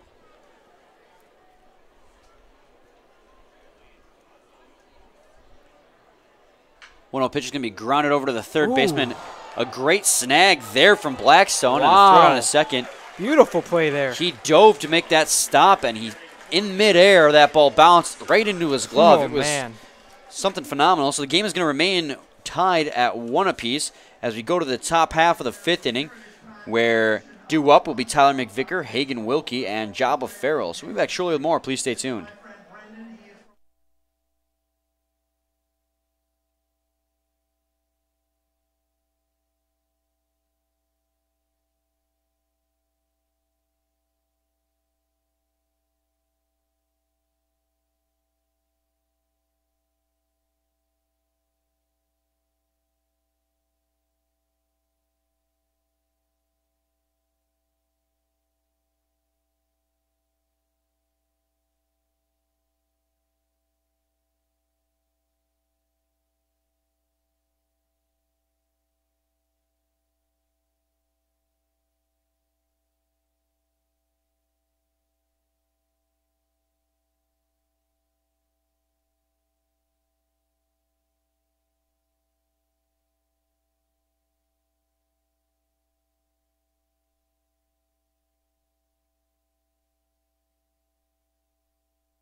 Welcome back, everyone, for the top half of the 5th inning already here, Dan. Yeah, we're cruising. And that's the power of having a phenomenal starting pitching. Exactly. And it's a 1-1 ball game between the Mammoths and the Beavers. And Brian Fisher and Dan Dilber with you here as Tyler McVicker stands in to take an at-bat. First pitch to him is going to be a strike on the outside corner, high at the letters, 0-1. Yeah, McVicker last time up struck out. He's going to ground that one over to the shortstop. Ooh. Wilson's going to have trouble handling it. But he makes the throw successfully down to Wilson, so that'll be 1 up, 1 down here for Kevin Matthews. A foot from his glove back to him and then throwing over to first to Nick Wilson. Wow. It was an interesting play, but hey. Gotta get it done somehow. Yeah, he got it done. As long as he makes the play happen, it was a good play, right? Yep. So now Hagen Wilkie will step in. Struck out looking his last time up. Had himself quite a day yesterday, didn't he, Dan? Yeah, he did. He pinched hit, came in, drove in got 2 RBIs, and I picked him as my player of the game for tonight. The first pitch to him is a strike, 0-1. And, yeah, Dan, I can't blame you for picking him because yesterday he came in for Ian Yetsko after Ian Yetsko had to leave.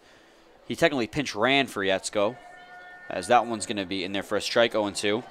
Yetsko had himself, he was 2 for 3 and had himself an RBI with a base hit and a double, and he came in, went 1 for 2 after Ian Yetsko left with a pulled hamstring and had a base hit with 2 RBIs. So he picked up right after where Yetsko left off as he fouls that one off and stays alive at 0-2. Let's see if he can keep that running. He's only batting 148 on the season, but after yesterday, let's hope he can stoke the fires a little bit. You got that right. Comes the 0-2 pitch. It's going to be outside for a ball, 1-2.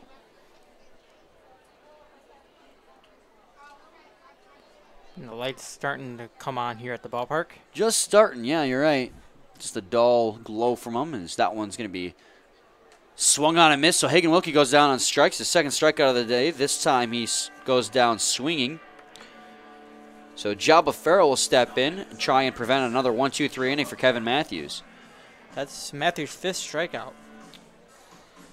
Is that any surprise, though, from Dan? He's No, a strikeout machine not at out all. there on the mound. Jabba Farrell walked his last time up and still second. I mean, he leads the league in strikeouts for a reason, right? Yes, he does, and he makes it look quite easy on the mound. Pitch is going to be high, 1-0. The third baseman Maloney down there, Dan, is playing shallow. He's playing just on the edge of the infield grass, or he was in case of a bunt. Still playing shallow down there. It's the 1-0 pitch. It's going to be in there for a strike, 1-1. Jabba Farrell showed bunt last time up, but he ended up getting walked. So I'm not surprised you're playing that one cautiously.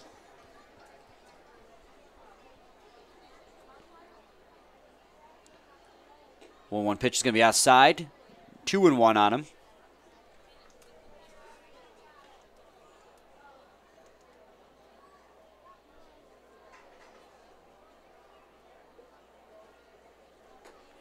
Two-one pitch swung on, missed. Big rip there by it Farrell, was. but he could not catch up to that 90-mile-an-hour fastball. So He shakes his head. probably frustrated himself as he thinks he should have gotten that one, as it was pretty much right down the middle. 2 balls, 2 strikes, 2 outs here in the top half of the 5th inning.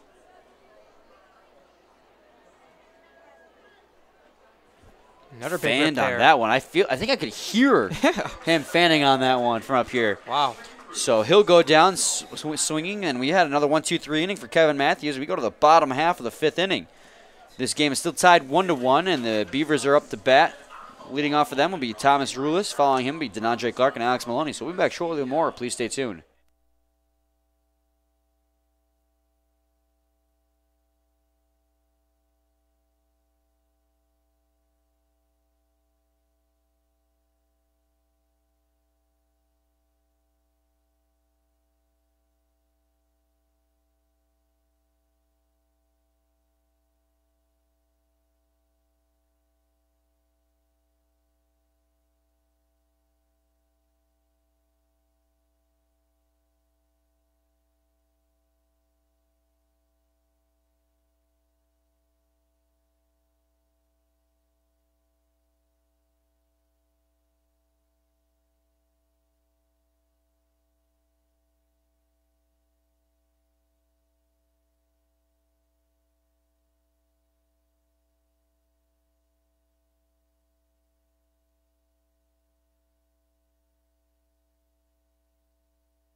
Welcome back, everyone, to this tie ball game, 1-1 between the Beavers and the Mammoths for the bottom half of the 5th inning. Brian Fisher and Dan Dolber with you here. Thomas Rule steps in, and he grounds the first pitch he sees over to the second baseman, Fuhr. Third on a first is going to get him. So 1 pitch, and there's already an out here for Holcomb. The question is, Brian, who will break this tie? That's what I'm wondering, as we're cruising here, and we're already in the bottom half of the 5th, only playing an hour and 20 minutes so far.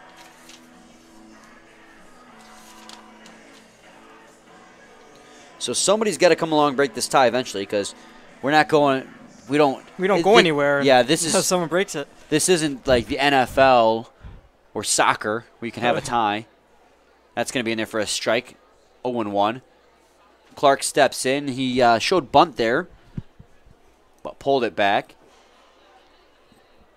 Here's the 0-1 pitch. He's going to ground that one over the third baseman, Blackstone. Blackstone is playing shallow, so he has to make a quick throw, or doesn't have to make that quick of a throw. So it takes 3 pitches to get 2 outs for Jeremy Holcomb here in the bottom half of the 5th. It's crazy.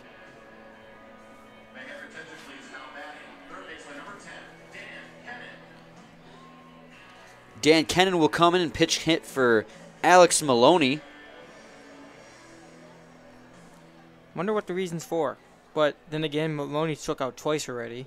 Maybe they want to change a different direction, especially with his batting appearance. That one's going to be in there for a strike on Kennan. 0-1. I don't know, Dan. We'll see. Batting in the number 2 spot, you need to be able to get on base because it's a tall order. Dan Kennan went 1 for 4 yesterday. He had a double and came around to score, so hopefully he can provide a little more offense than Maloney could, as that one's a ball. 1-1. He gets on base about once out of every 4 at-bats. We saw that yesterday. He went 1 for 4. He's got a .245 batting average.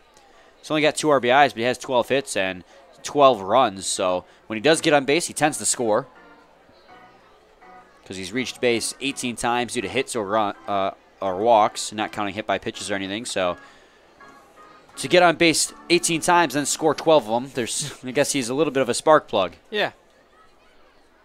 Here comes the 2-1 pitch. That's going to be in there for a strike. 2-2, and I guess that's what they're hoping for here because the game is tied and someone's the bottom got to of break the it. 5th. Someone just has to break it. We ain't going to go home unless someone breaks it. If by chance it does not end after 9 innings, we follow the California rule and we put a runner at seconds. He flares that one down the first base line, and that's going to be fair. So Dan Kennan comes in a pitch hit situation. He gets a base hit. He's trying for 2 here as he rounds first base, gets in safely to second. So Dan Kennan in a pinch hit situation gets a double. Had a double yesterday, so good decision from the manager to bring in Dan Kennan in favor of Alex Maloney. So now Nick Wilson, the power hitter, will step in with a runner at second base and a chance to break this tie with 2 outs. Perfect chance for him, after grounding out and striking out. And it's very hard to pitch to him as well, like we've been saying. You can never be too careful when pitching to Nick Wilson because he's got so much power in his bat. So he checks his swing on that one. That'll be a ball. 1-0.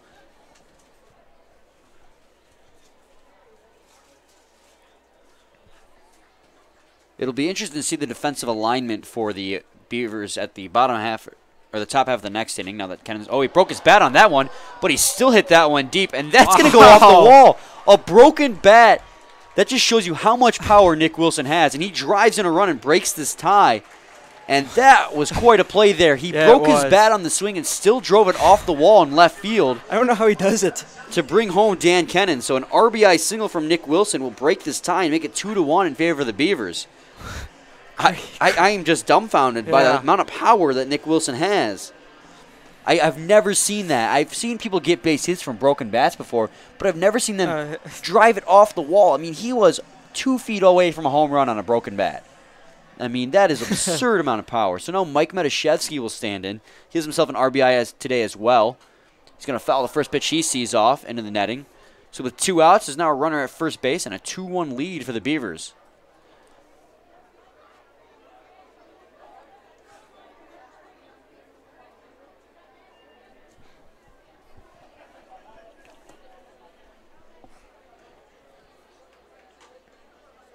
And that's going to be a strike, 0-2. That's definitely a play we'll look back on with Nick Wilson every single time he comes out to the bat. How much power he has.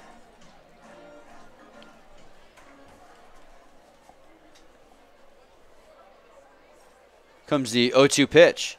It's going to be outside for a ball, 1-2.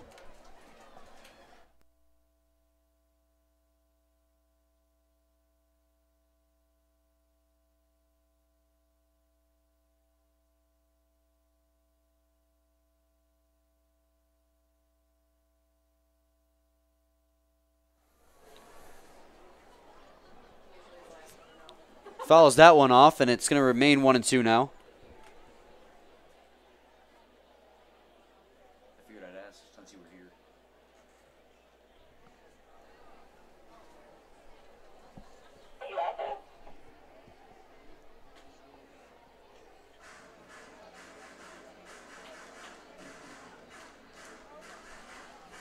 So 2-2 count as that pitch misses outside. 2 balls, 2 strikes, 2 outs here in the bottom half of the 5th inning. Now a 2-1 lead for the Birmingham-Bloomfield Beavers after the RBI broken bat off the wall single from Nick Wilson. That one misses hits the outside corner, and that's going to be a strikeout looking. Metashevsky did not agree with that one. He gets thrown out after saying something. Don't know what he said, but it upset the ump. Okay. That's crazy. So that's so much going on in this inning. Yeah, that's going to be it for this inning. And we go to the top half of the 6th inning with the 2-1 lead for the Beavers. When we come back, the Mammoths will lead it off. Following them will be R.J. Fear, Ken Blackstone, and Alex Abbott as they try to tie this game back up.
Welcome back, everyone, to the top half of the 6th inning. We're absolutely cruising through this game, Dan. Yes, we are. Barely an hour and a half played, and it's been into the 6th inning already. It's been a pitcher's duel between Holcomb and Matthews. They've been phenomenal today. Yeah, we expected that even before this game even started. Yeah, with Holcomb with his 2.38 ERA and Matthews with his .45. It's exactly what we were expecting. As R.J. Fear steps in, 1-0 now on him. So the first pitch he sees is a ball. He's 0 for 2 today. The 1-0 pitch is in for a strike. 1-1, 89-mile-an-hour fastball at the knees. Kevin Matthews out there for his 6th inning of work. He's done a good job of keeping his walks low today. He's going to be in there for a strike. This is the second consecutive start where he's gotten into the 6th inning. And you can tell that the work he's been doing in bullpen sessions has really done him wonders. He's kept his pitch count low enough to make it this far, and he's still striking out guys, as that one's going to miss outside. Count will be even now at 2 apiece. We have seen him run to that full count several times, though. About 4 times he's had that full count against him, but you're going to see that with any pitcher. Yeah. But, man, he's a strikeout machine.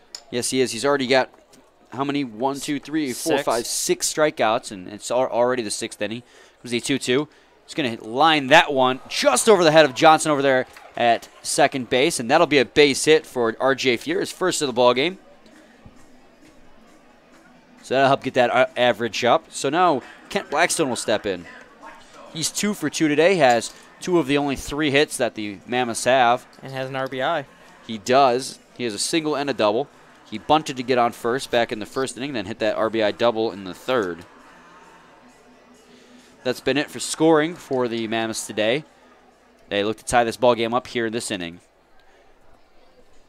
Kovalchuk's going to have a quick meeting with Kevin Matthews on the mound. Probably trying to get on the same page here, trying to discuss how to attack Blackstone. Blackstone's had a very good game today, swinging the bat well. He's hitting just above the Mendoza line at 208. Throw it on a first to make sure R.J. Fuhr is staking down there.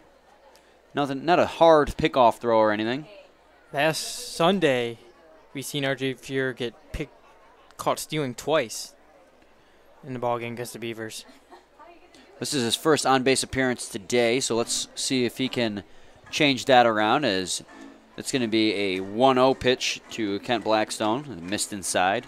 But let me tell you, Fuhr does got the speed on the base pads. Yes, he does. He's got to work on his jump a little bit, though, if he plans on getting in safely, but he's got a ton of speed out there. That'll be in there for a ball, 2-0.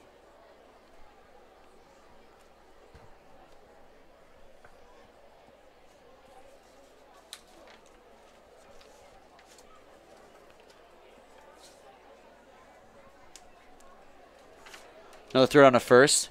It really helps Kevin Matthews, the fact that he's a lefty. So he's facing first base all the time. It's much easier for him to keep an eye on the runner at first base. And really helps with the fact that he can really get a sense of when they're about to steal. He's already successfully thrown out or caught 2 guys stealing, or 1 guy stealing, and almost got another guy, but the throw was off. 2-0 pitch is missed outside for a ball, 3-0. Yeah, Blackstone was caught stealing. That was all the way back in the first after he reached base on a bunt. Here comes a 3-0 pitch. I'll miss outside, so he's going to walk Blackstone on 4 straight pitches. Pitching him very cautiously after he's already 2 for 2 today. That's only Matthews' second walk of the ball game. He's done a fantastic job today keeping those walks down. So now with the runners at first and second, Alex Abbott will step in. And no outs here in the top of the 6th. The Mammoths look to tie this ball game after the Beavers just took the lead in the bottom half for the 5th. An RBI single from Nick Wilson. If you're just joining us, the Beavers took the lead in the bottom half of the first inning with an RBI single from Mike Matashevsky. And then the Mammoths tied that one in the top of the 3rd with a RBI double from Kent Blackstone. And then Nick Wilson just recently in the bottom half of the 5th on a broken bat off the wall in left field single. Wasn't that crazy? Yeah, it was ridiculous. Brought home Dan Kennan to make it a 2-1 ball game. And that's where we're standing now. Runners at first and second. Here comes the first pitch to Abbott. That'll be inside for a ball, 1-0. The Beavers do have some action in their bullpen. It's their right-hander, Randy Wynn. We didn't see Randy Wynn pitch last night, which, I mean, is to be expected. You usually don't use your relievers 2 days in a row.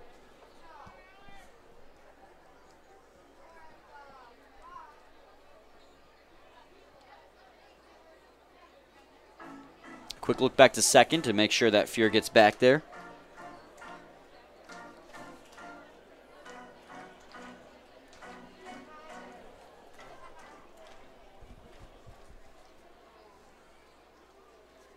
Comes the 1-0 pitch. That's going to be in there for a strike. 1-1 now on Abbott. Abbott didn't agree with that call. Well, I bet you he's going to be a little more careful about what he says to the ump after we just saw Mike Matashevsky booted out of the game in the last half inning after he argued the strike 3 call.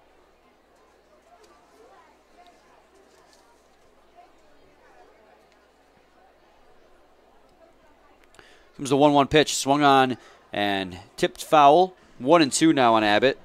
Speaking of which, With Maloney being pulled and Metashevsky being booted, I wonder who's playing at third base, what kind of defensive moves were made. Looks like Dan Kennan's down there at third base. Makes sense. He was an infielder replacing Maloney. But who's out there in right?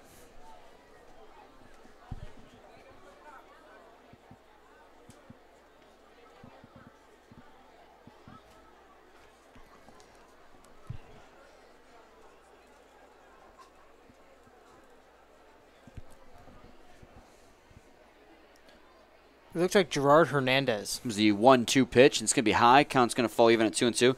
Gerard Hernandez, you say, is playing right field now.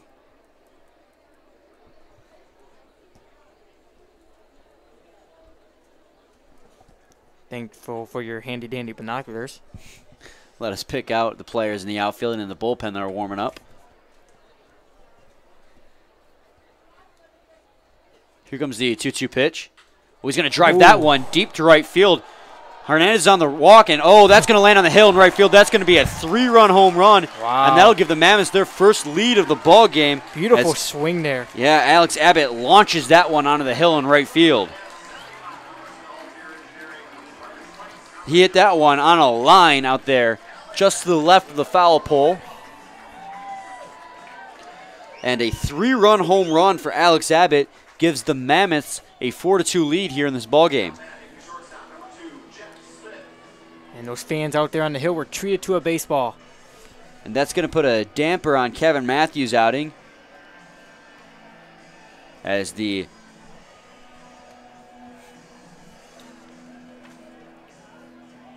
Chris Newell will make his way out and take the ball from Matthews, and that'll be it for him.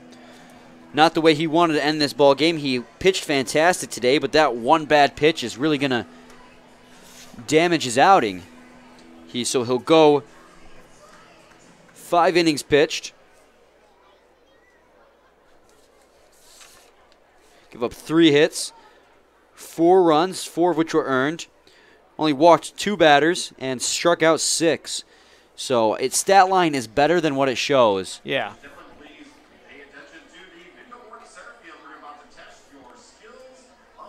I mean, he's known for going at least 6 innings, but ended up short this evening. Yeah, he pitched much better than what the stat line says. Those 4 earned runs just came right now with that 3-run home run from Alex Abbott. I mean, he only gave up 3 hits and 2 walks and 6 strikeouts, but that one bad pitch really did him in for this night. So don't let the stat line fool you. He pitched fantastic tonight.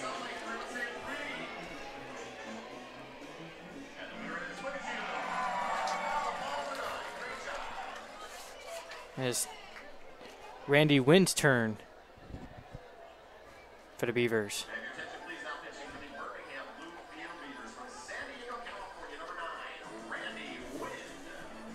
So Randy Wynn will come out and in relief of Kevin Matthews and try to get him out of this inning. Bases are clear with no outs after the 3-run home run from Alex Abbott onto the hill in right field. Randy Wynn in 23 innings pitched so far this season has a 5.78 ERA, giving up 30 hits, 17 runs, and 4 walks. So the silver lining for him is the fact that his walk rate is really down, but giving up 30 hits is definitely not what you want to do. He's got to get guys out faster than that.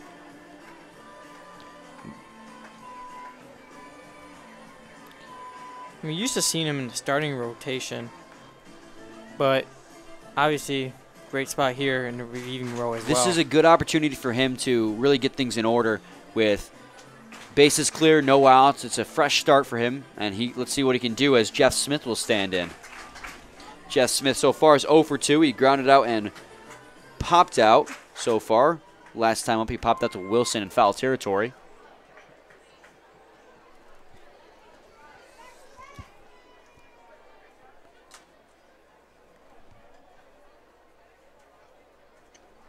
Comes the first pitch to Jeff Smith from Randy Wynn. That'll hit the outside edge for a strike, 0-1. 91-mile-an-hour pitch. He really hit his spot there.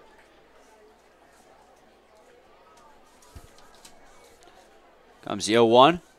That'll be inside. Jeff Smith has the back out of the box to avoid that one. 1-1.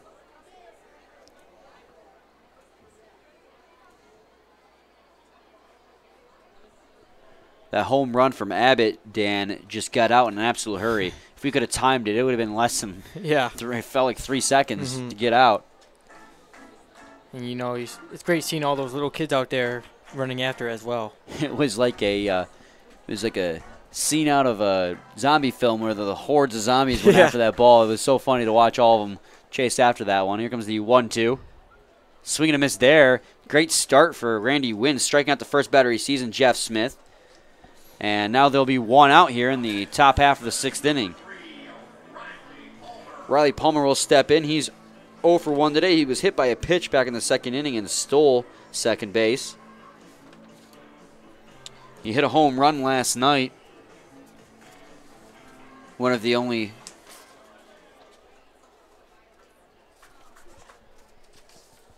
first pitch he sees is going to be a ball, 1-0. Yeah, that home run came back in the 8th. And it really set things off for the 8th inning for those guys. As they got a lot, as that one's driven deep to center field. But Clark will make the catch on the edge of the warning track, and Randy Wynn has 2 up, 2 down here in the top of the 6th inning.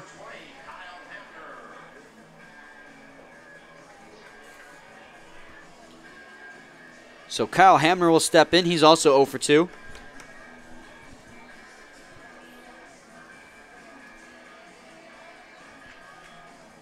He's hitting .271, has 13 hits, 6 RBIs for the Woolly Mammoths. It's going to be a ball high and outside, 1-0 on Hamner.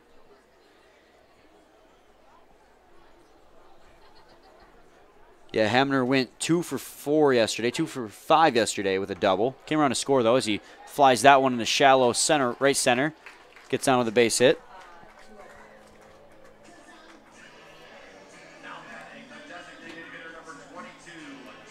So now with a man on and 2 outs, Tyler McVicker will step in. He's 0 for 2 as well.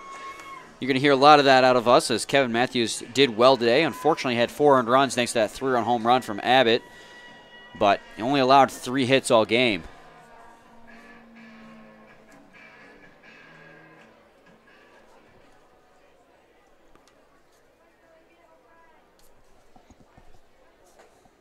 Big cut there from Vicker.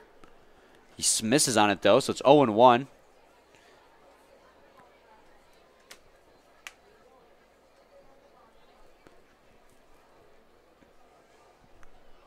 Comes the 0-1 pitch. That'll be in there for a strike. 0-2. 91-mile-an-hour fastball hits the outside corner.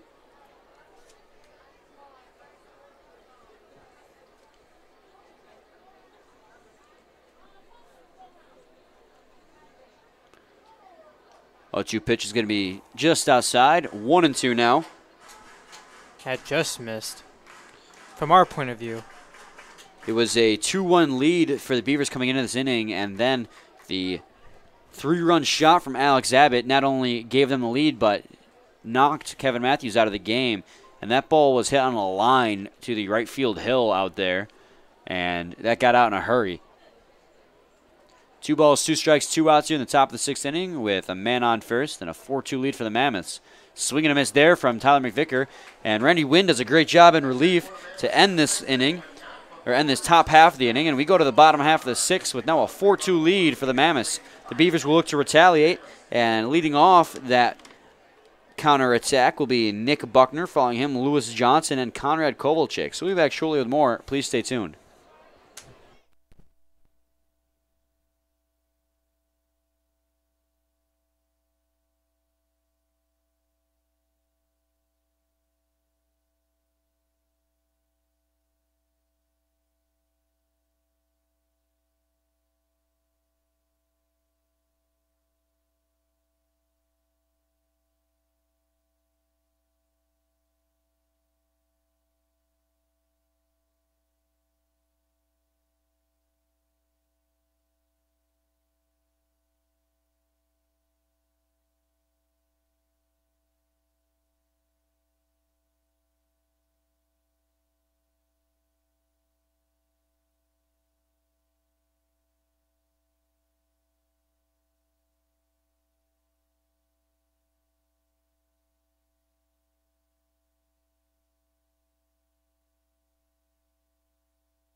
Welcome back, everyone, to the bottom half of the 6th inning. It's now a 4-2 lead in favor of the Westside Woolly Mammoths over top of the Beavers, thanks to a 3-run shot from Alex Abbott in the top half of the inning. Their first lead of the ball game now. We got a new pitcher on the mound now, don't we, Dan? Yes, we do. It's David Ernst taking over for Holcomb. Holcomb puts in 5 solid innings of work, giving up 2 earned runs. And it's a 1-0 count. Here comes the 1-0 pitch, and Buckner's going to drive that one to right center field towards the gap. And on the run, Farrell's not going to make the catch as he dives at that one. That's going to be extra bases for Buckner. He's going to stop at second base. And that'll be a double to lead the inning off for Nick Buckner. And we haven't even gotten to say who's on the mound now. No. That happened quickly. David Ernst is the relief pitcher, taking over for Holcomb. Holcomb goes 5 innings pitched. Gives up 6 hits. 2 runs, both of them earned. Walked just 1 runner. And struck out 4, right? Yeah, struck out 4. So great starts from both pitchers. Obviously, Kevin Matthews got roughed up there at the end, but he did great through 5. Mm-hmm.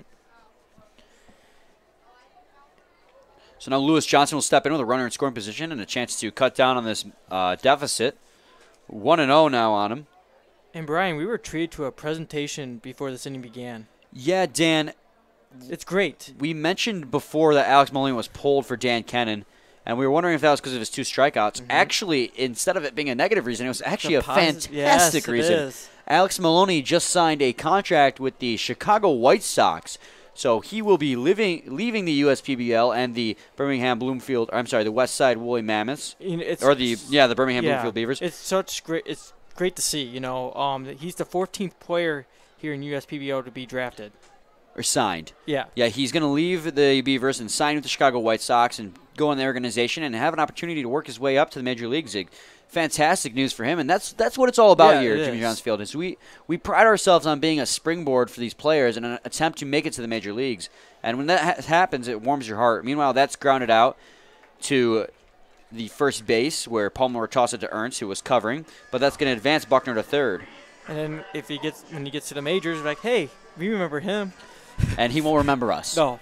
He played about 2 weeks with us here. Yeah. He was undrafted, and so he came here after he was undrafted, and now he's got signed with the White Sox, and just fantastic. It is. I mean, I'm just so happy for him. So Conrad Kovalchik will step in now, and we have 1 out here in the bottom half of the 6th inning. It's a 4-2 lead, but the Beavers have a chance to tie it up with Conrad Kovalchik as the tying run at home plate. Zell's going to get away from Hamner, but not far enough for Nick Buckner to try anything. Yeah, so congrats once again to Alex Maloney, and, you know, his parents got to be proud. We're proud. I can only imagine the feeling, man. Yeah. We talked earlier about what it'd be like to draft, but just to be able to sign with a Major League organization, the chills you must get. Obviously, we get our chances in video games if you Not quite the same feeling. But, man, congrats again, Alex Maloney. Comes the 1-0 pitch. Swing and a miss there as Conrad Kovalchik whiffs on that one inside. 1-1. 1 ball, 1 strike, 1 out here. Runner at third base. Beavers trail this game 4-2. It's the bottom of the 6th inning. He's going to fly that one in the netting. Count will go to 1-2 now as that one lands in the stands. If you're just tuning in, the Beavers took a 1-0 lead in the 1st inning thanks to an RBI single from Mike Medashevsky. Then a RBI double from Kent Blackstone tied it up. In the 3rd inning, the Beavers retook the lead thanks to a RBI single from Nick Wilson in the bottom half of the 5th. And then it all changed when Alex Abbott hit a 3-run shot in the top of the 6th to give the Mammoths their first lead. Meanwhile, that's singled in the left field, and that's going to score a run and make it 4-3 now. So RBI single for Conrad Kovalchik. Now batting the designated hitter number 17, Robert Lucido. So Robert Lucido will step in with a runner at first and 1 out here in the bottom of the 6th inning. Now a 4-3 deficit for his team. He is 0 for 2 today, or 1 for 2 today. He reached on a base hit and a fielder's choice.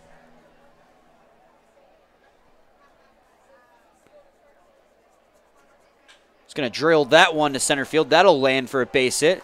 And that'll put runners at first and second with 1 out.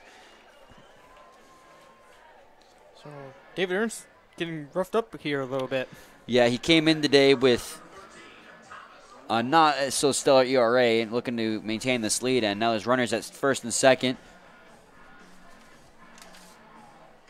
Yeah, his ERA, well, 4.18, WHIP 144. It's not terrible, but it's not great either. He's already let up 1 earned run. Hoping he can break it down here. He's a chance for a double play if he can get Thomas Rulis to ground out. Runners at first and second with 1 out here in the bottom of the 6th. That one's going to get away from Hamner, and that's going to allow both runners to advance. So now 2 runners in scoring position, and now a base hit could possibly give them the lead back.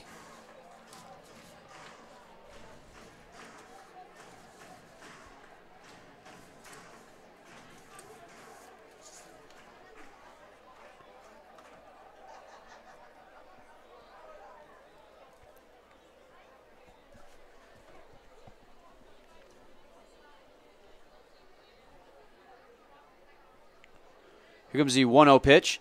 It's going to be inside, 2-0 now. Orange glow to these clouds above us as the sun begins to set. It's beautiful, Brian. We had a gorgeous sunset last night as it was these wispy clouds high in the atmosphere were reflecting red. Broken bat there up the middle, and that's going to get through for a base hit, and that'll score 2 runs. And that's the second time today that a broken bat has resulted in RBIs. Thomas Rulis has a broken bat, 2 RBI single, 2 center field, and that's going to give the Beavers the lead back. David Ernst has been tagged for 3 earned runs here in the bottom of the 6th inning. 3 consecutive hits now for the Beavers as they keep the line moving. Denandre Clark will step in.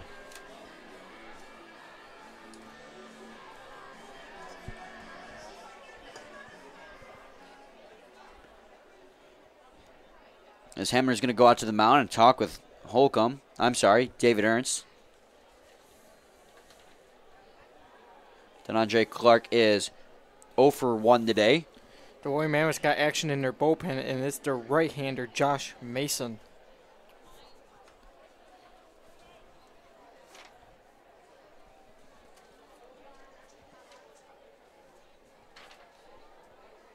Yeah, Mason, if he does come in this ball game, his ERA is 3.86, WHIP 161. Has they only given up 9 hits, 10 strikeouts. So the first pitch, Clark, is a ball, 1-0. That's if we see him. Chances are, since he's the only one warming up, we probably will see him at some point.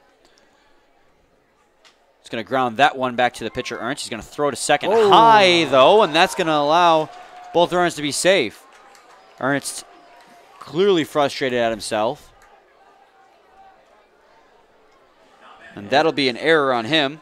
Definitely been a rough-up inning here for the Moy Mammoths. So Denandre Clark will reach first base on a fielder's choice.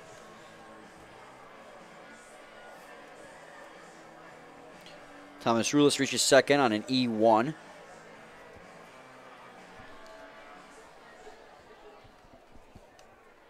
So Dan Kennan will step in for a second at-bat. He doubled back in the 5th inning. It's going to be a ball outside, 1-0. Runners in scoring position again, now with only 1 out here in the bottom of the 6th. 5-4 lead for the Beavers as they quickly reclaim the lead after the 3-run home run from Alex Abbott.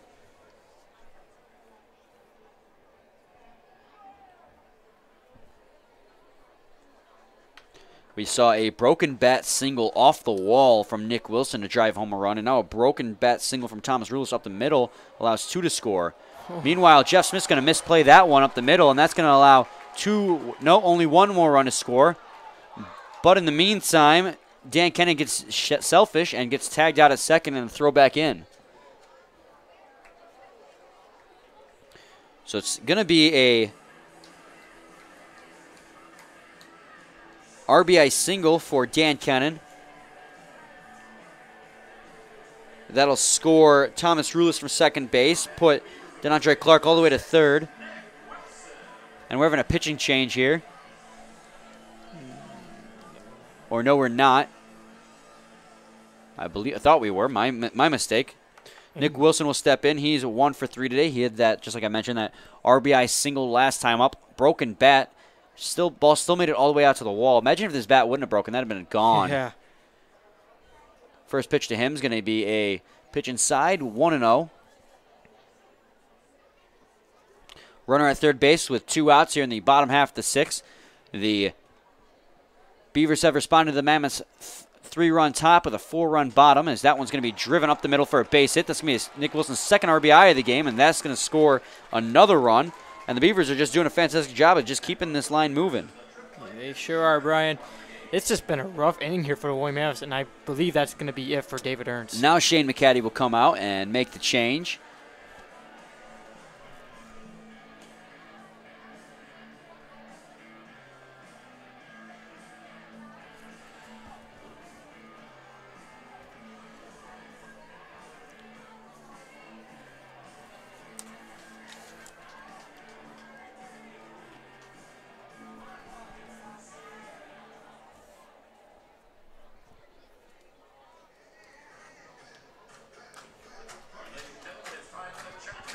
So David Ernst's day is done. He only goes 2/3 of an inning. Gives up 6 hits. 5 earned runs? Yeah. Well, only 4 because one of them was on an error. So 5 runs, 4 of them were earned. No walks and no strikeouts, so definitely not what he needed. No, not at all. And now taking over on the mound is Josh Mason. Wow. What? Oh, it's sarcasm because you said if he comes in. I'm pretty sure he's going to come in. Okay. I was being sassy. Yeah. Once again, Josh Mason, he has 9 innings pitched this season, has a win, has only given up 9 hits, has 10 strikeouts, given up 4 earned runs, and his ERA is 3.86, and his WHIP is 161.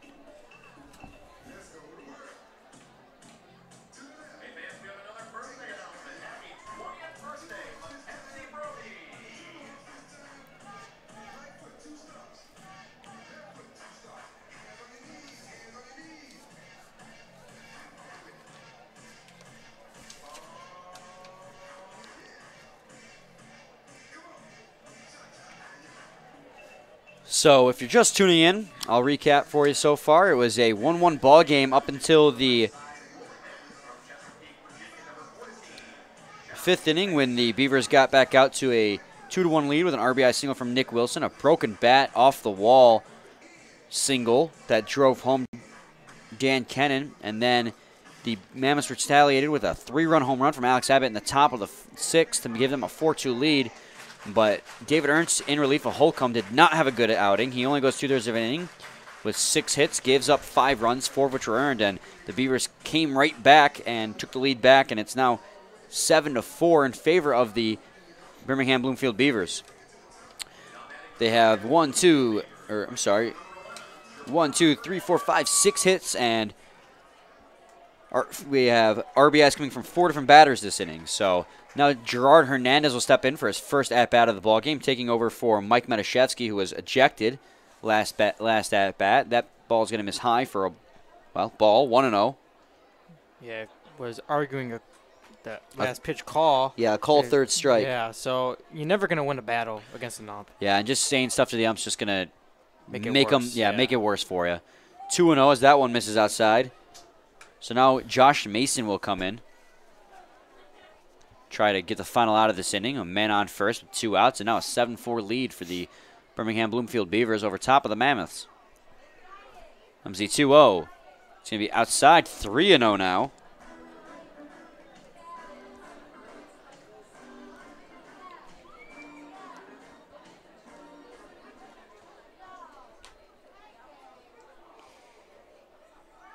Comes the 3-0 pitch.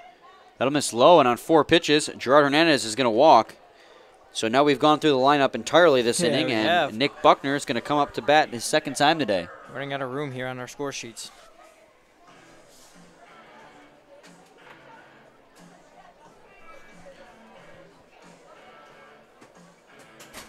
So Nick Buckner will step back in. He led off the inning with a double. Runners at first and second.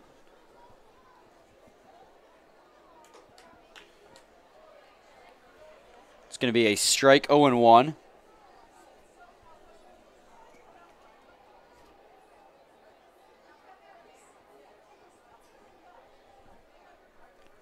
Comes the 0-1 pitch. He's going to fly that one into foul territory. Blackstone's going to be underneath and make the catch. And this inning's finally over. The inning's finally over, yeah, Dan, that's exactly it. And the Beavers score 5 runs in the bottom of the 6th to reclaim the lead over top of the Mammoths, 7-4. So when we come back, it'll be the top half of the 7th inning. And leading off for the Beavers, or the Mammoths, correction, will be Hagen Wilkie, Jabba Farrell, and R.J. Fuhrer. We'll be back shortly with more.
Chris Long will take over on the mound now for Randy Wynn.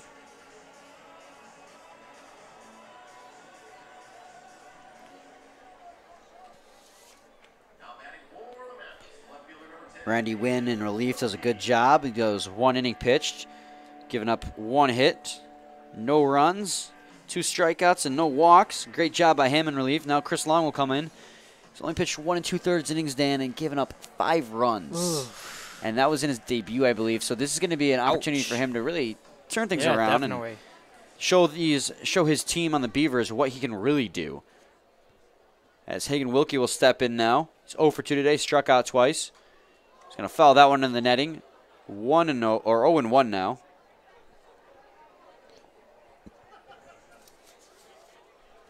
A 7-4 lead for the Birmingham-Bloomfield Beavers over top of the Westside Woolly Mammoths. A 3-run top of the 6th gave the Mammoths a 4-2 lead. Then 5 runs in the bottom of the 6th gave the Beavers the lead back. Swing and a miss there. 0-2 now on Wilkie.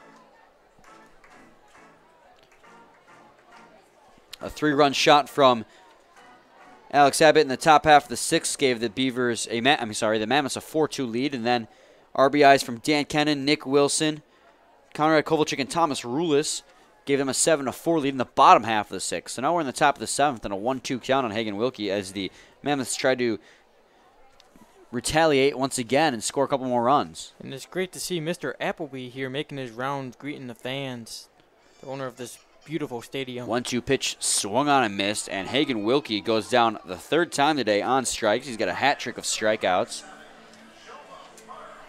Joba Farrell will step in. He is 0 for 1 today. He has a walk, stolen base, and a strikeout.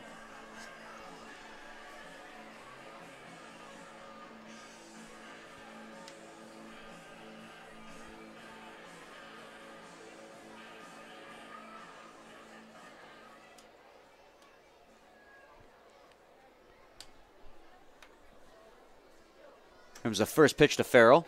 Swung on a miss there. Big rip by him as he misses on a 93-mile-an-hour heater. We've been seeing a couple of big swings from him. We've also been seeing a lot of heat today. A lot of mid-90s pitching.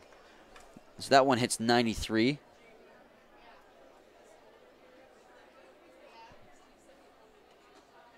That one misses just outside, just a bit outside. 1-1. I couldn't resist. I'm sorry.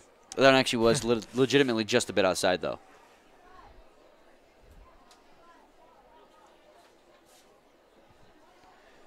Here comes the 1-1 pitch. It's going to be high. 2-1 now.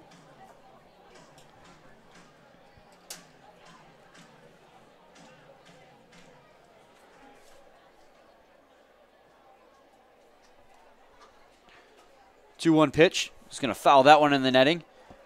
2-2 now. Count will fall even.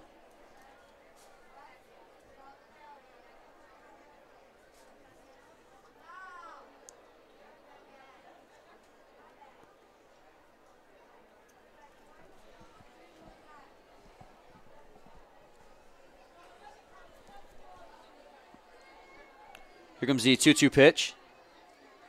One's going to get away from Kovalchik and a ball in the dirt. Count will run full at 3-2 now.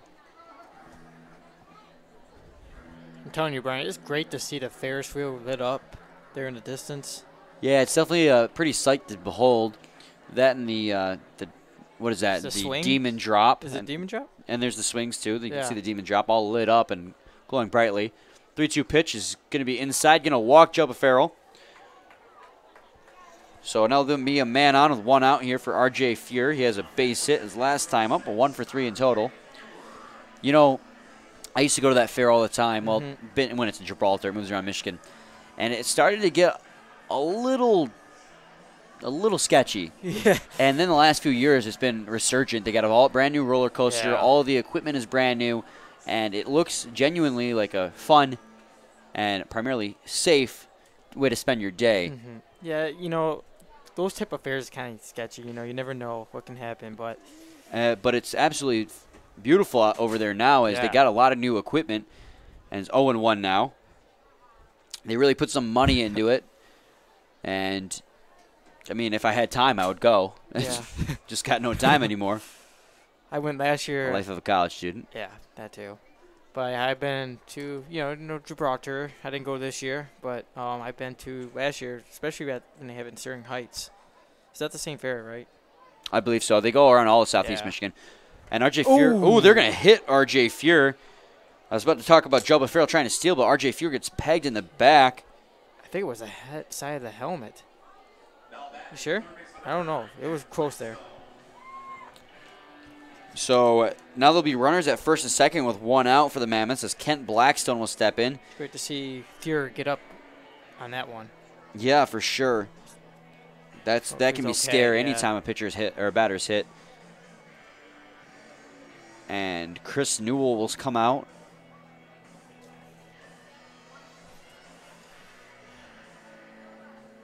And have a quick chat with Chris Long and Conrad Kovalchik.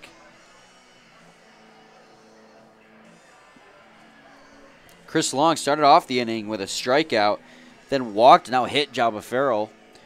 Or I'm sorry, RJ Fuhr.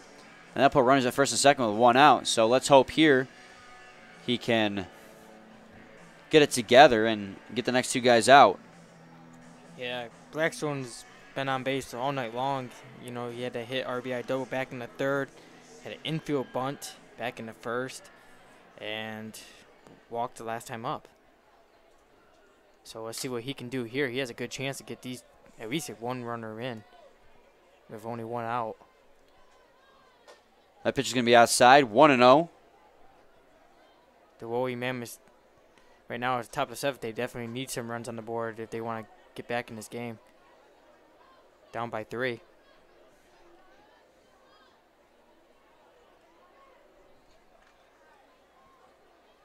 That pitch is going to be in there for a strike, 1-1 now.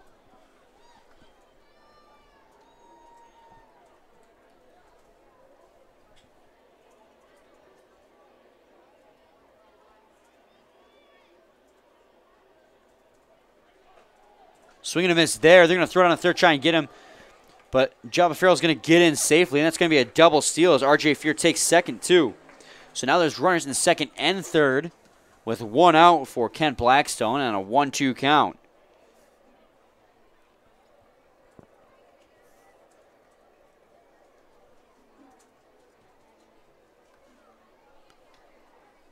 You don't quite see a double steal that much. The Hoppers do it pretty often, but not much out of the Westside Woolly Mammoths. Yeah. The Hoppers have a lot of speed in their lineups, not afraid to steal, but that's the first time I think I've seen it from the Mammoths. He grounds that one off his foot, so it'll remain 1-2.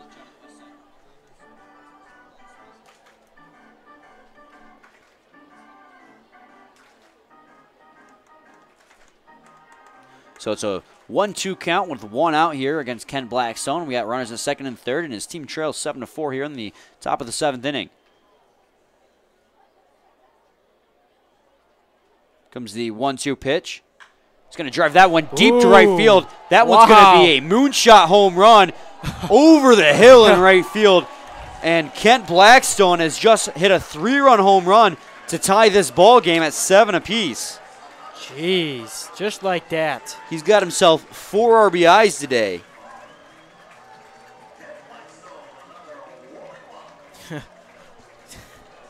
This game, I mean, it's been back and forth. We had a pitcher's duel in the beginning. Yeah, it was a pitcher's duel up until the relief pitching came in for both teams. And ever since then, it's been run after run after run, a slugfest. And now a 3-run shot from Kent Blackstone has tied this ball game at 7 apiece here in the top of the 7th inning. There's still only 1 out, and Chris Long is still on the mound. That pitch is going to be outside to Alex Abbott, a 1-0. Kent Blackstone got all of that one. Yeah, he did. You could Top of that hill, over the hill. Like yeah, you could hear it off the pop of his bat. Meanwhile, that one's popped straight up in the air by Alex Abbott. Be caught in foul territory, barely by Kovalchik, as it ended up being behind him. Just tried to stretch his arm back, but now we finally have 2 outs. Alex Abbott had a 3-run shot in the 6th inning. And actually, Dan, Kent Blackstone is just a triple shy of the cycle now. Jeff Smith will step in now. He's 0 for 3 today. Struck out back in the 6th inning in his most recent at-bat. We seen Gatakowski last week just shy of it as well. It's always the triple. Yeah. The triple's always the one that trips people up. Like how you said that there. Oh, I didn't even – that was unintentional. I didn't even notice you said it. So Smith will step in with no men on, with 2 outs here in the top of the 7th inning, a 7-7 tie.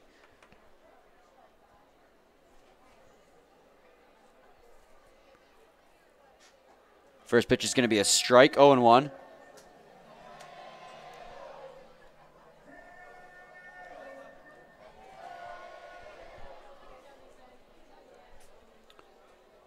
Comes a 0-1 pitch. It's going to be inside for a ball, 1-1. Alex Abbott had to spin his, Jeff Smith had to spin his shoulders out of that one. 1-1 pitch is going to be fouled in the netting, 1-2. And Kent Blackstone is 3 for 3 today, Dan. He has a base hit. He got on base with a bunt, a double, an RBI double, I should say. He walked, and a 3 RBI home run, so a 3-run home run. So he's been having an absolutely phenomenal day at the plate. Yes. So the 1-2 pitch. Ooh, he spin out of the way of that one to avoid getting hit. Chris Long is having a rough inning of relief. He started off the inning striking out Hagen Wilkie, but has done not so well since. He walked Jalba Farrell, and then R.J. Fury was hit by a pitch, and then a 3-run shot from Kent Blackstone. 2-2 pitch. Going to check his swing on that one. It's going to go off his bat, so he'll stay alive at 2 apiece. He's dancing around all in that bat box. Chris Long is pitching to him inside, and when I say inside, I mean way inside. Really inside, like missing him by just a little bit.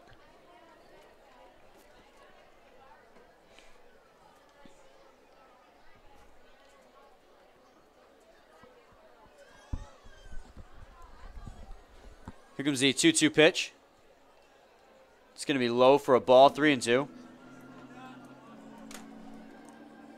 So count will run full on Jeff Smith. There's a 3-2 count here in the 2 outs in the top of the 7th inning. Now a 7-7 ball game. These last few innings have been back and forth. That's going to miss outside. He's going to walk Jeff Smith. And Riley Palmer will step in.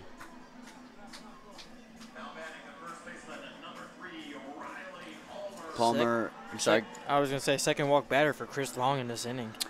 Yeah, that's not the issue. The issue is a Yeah, no. 3-run home run. I mean, Yeah. walks are the issue too. He's just not had a good Here inning in comes- relief here. So here comes Chris Newell.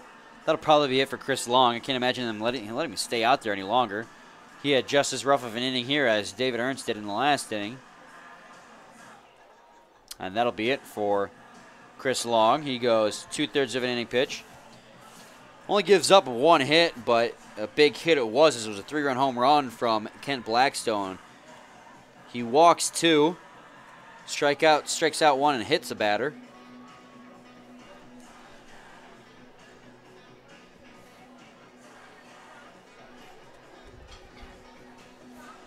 So it's a 7-7 tie as we await the new pitcher.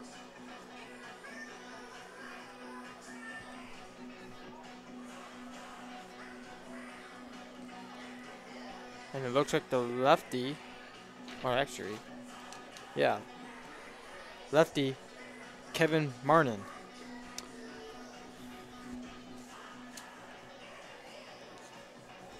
Ladies and gentlemen, may I have your attention, please? Now pitching for the Birmingham-Bloomfield Beavers from Shelby Township, Michigan, and Sterling High Stevenson. Martin has played 4 innings and given up 1 hit, 2 walks, and has a 0 ERAs. He's letting up no runs. So let's hope he can continue that here and get the final out of this inning. And of course, he gets cheers from the crowd because he's from Shelby Township and went to Stevenson High School. It seems like he's just another addition to our long list of Michiganders Yes. here in the USPBL. And if you're just tuning in while we're waiting for Martin to warm up, I'll go through what happened. Mike Medashevsky had a RBI single back in the first inning to make it a 1-0 game. The Mammoths retaliated with a RBI double from Kent Blackstone to make it 1-1. It went back to 2-1 favor of the Beavers in the 4th inning, thanks to the 5th inning, thanks to an RBI single from Nick Wilson. That was a broken Moonshot. bat. No, it was The the power broken hit. bat Yeah. off the wall single from Wilson to bring home a run. Mammoths had a 3-run home run in the top of the 6th, make it 4-2. Alex Abbott provided that one.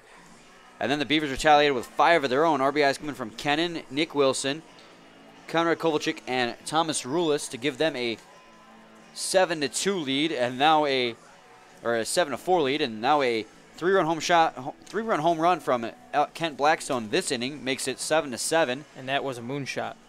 Yeah, that was hit over the hill over there in right field. And that's how we've gotten to where we're at, as Riley Palmer will get ready to face off against Kevin Martin. This will be the first batter Kevin Martin will face today. Chris Long goes 2/3 of an inning. Not a very good performance from him, giving up 3 earned runs. As that one's hit high in the air to shallow left field. Rulis is underneath it. Oh, but he couldn't find it. And everyone's going to be safe. So Jeff Smith will make it all the way to third base, and Riley Palmer will get on with what they're going to call a single. I honestly believe that should have been an error, but Should've. they called it a single. Well, sometimes it doesn't go our way, Brian. I think technically he has to make contact with the ball for it to be considered a error. So since he didn't make contact, it fell between him and Clark. So we got runners at the corners with 2 outs here in the top half of the 7th inning, a 7-7 ball game, and Kyle Hamner will step in with a chance to give his team the lead again. This game has definitely been back and forth.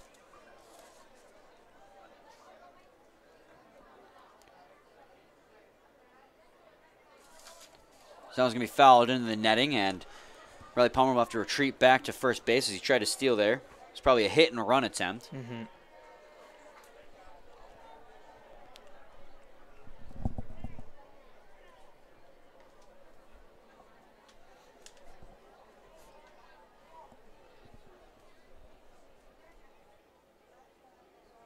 Comes the 0-1 pitch. There goes Palmer again. Oh, and that ball's going to get away from Kovalchik, and that's going to allow the run to score from third base. Wow. And that is going to make it an 8-7 lead for the Mammoths here in the top of the 7th inning. Riley Palmer will advance to second. Jeff Smith will score. And so 1-1 count now on Kyle Hamner. Crazy how quickly things changed in this ball game. Yes, it is.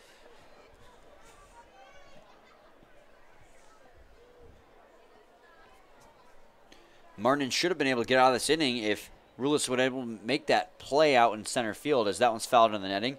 1-2 now.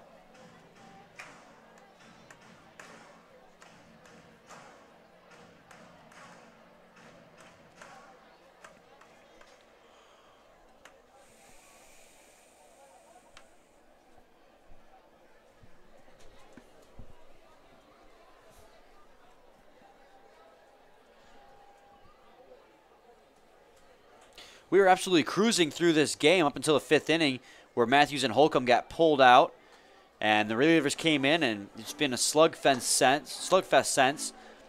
There was 3 innings, 3 outs in the top of the half of the 6th, 5 in the bottom half of the 6th, now 4 in the top half of the 7th, making it 8-7. It was 2-1. Yeah.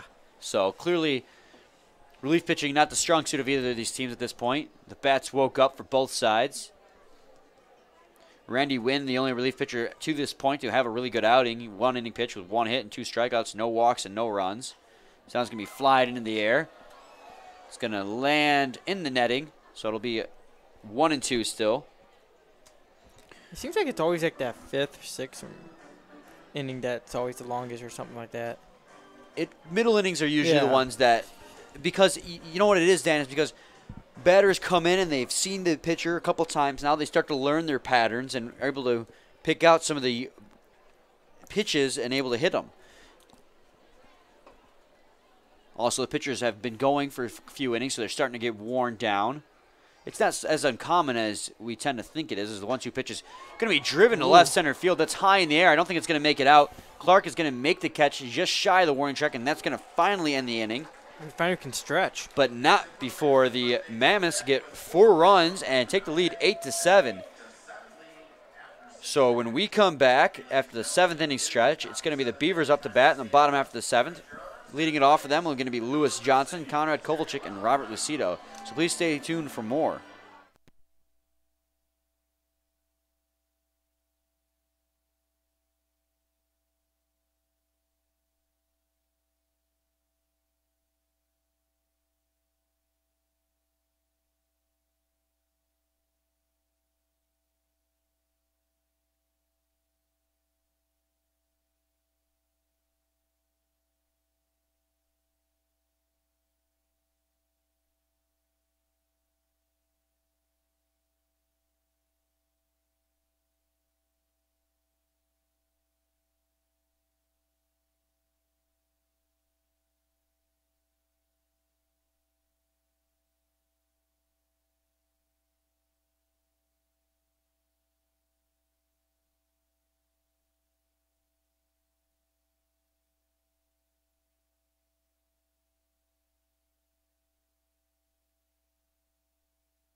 Welcome back, everyone, to the bottom half of the 7th inning. It's now an 8-7 lead in favor of the Westside Woolly Mammoths. They came into that half inning trailing 7-4.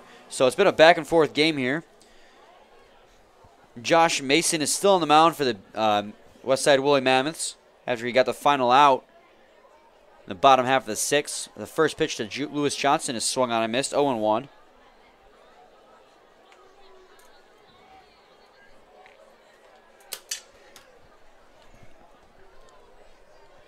Here comes the 0-1 pitch. He's going to drive that one in the netting right behind home plate. 0-2 now.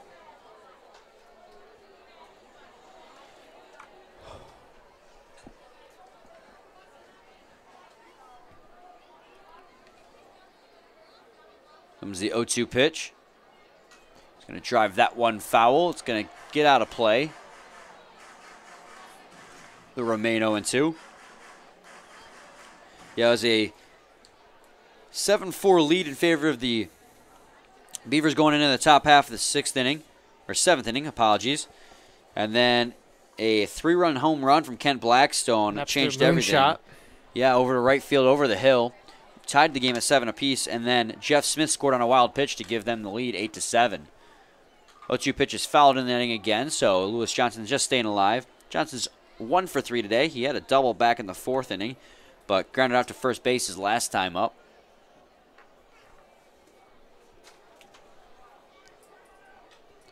He's going to fly that one into foul territory. Hamner's going to make the catch and absolutely rob Blackstone of a great sliding play, as they're going to laugh about it. Yeah, that's funny there.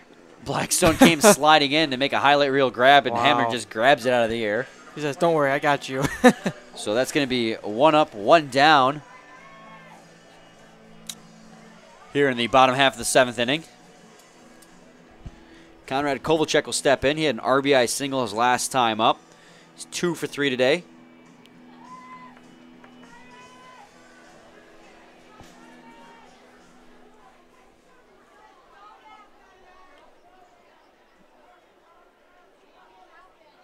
Swung and missed there. 0-1 now on Conrad Kovalchuk. Kovalchuk having himself a great day at the plate with 2 base hits and an RBI. Grounded out once as well, as that one is going to be a ball, 1-1.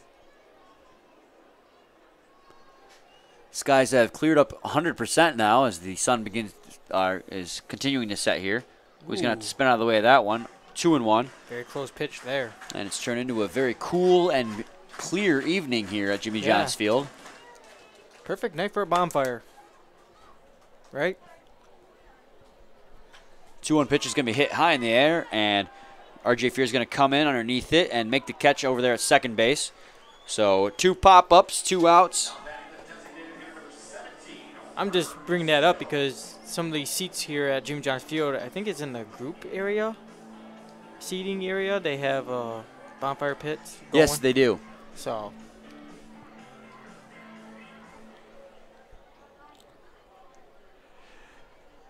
and that pitch is going to be high for a ball, 1-0. and apparently the Riverwalk Festival, I think they're having fireworks tonight. I've heard that as well. I wonder if it's going to start. Hopefully it doesn't start during the game. That'd be quite a distraction. Yeah. 2-0.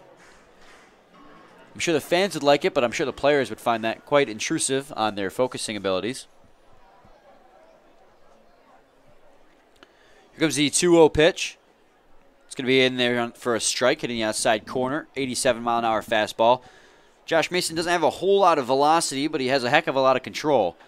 And those are 2 sides of the same coin there, Dan. You need to be able to hit your spots. Swung on and missed there. Big rip from Lucido. 2-2 now. It's great to have a whole lot of speed, but you need a lot of... hit this Yeah, location. you got to have control. Like, a speed's not going to do you a whole lot if you walk in batters left and right. And Mason doesn't have a lot of velocity, but he can hit his spots. As the 2-2 pitch swung on and Another missed big there. cut. And that's going to be a 1-2-3 inning for Josh Mason. He's doing a great job in relief. Yes, he is, Brian. So we will go to the top of the 8th inning where the Mammoths currently lead it 8-7. When we come back, Tyler McVicker is going to lead it off. Following him be Hagen Wilkie and Jabba Farrell. We'll be back shortly with more. Please stay tuned.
Welcome back, everyone, to the top half of the 8th inning, where Kevin Martin is going to remain on the hill after getting the final out in the top half of the 7th. It's the top of the 8th inning now. Yeah. Did I say bottom of the 7th? Yeah, you did. Top half of the 8th inning, correction. I realized my mistake. It's okay. Tyler McVicker's going to lead it off here. Swings and misses at that one. 0-1. You know, sometimes you make mistakes. Everybody has those days. God, don't. Matt, we can't do this again, Dan. No. We've done this one before. Yes, we have. She ruined that phrase. Yep. Comes the 0-1 pitch. Swing and a miss there. 0-2 now. 93-mile-an-hour fastball. Just blown by Tyler McVicker. Can't catch up with that pitch. He's already struck out twice today. He's 0 for 3.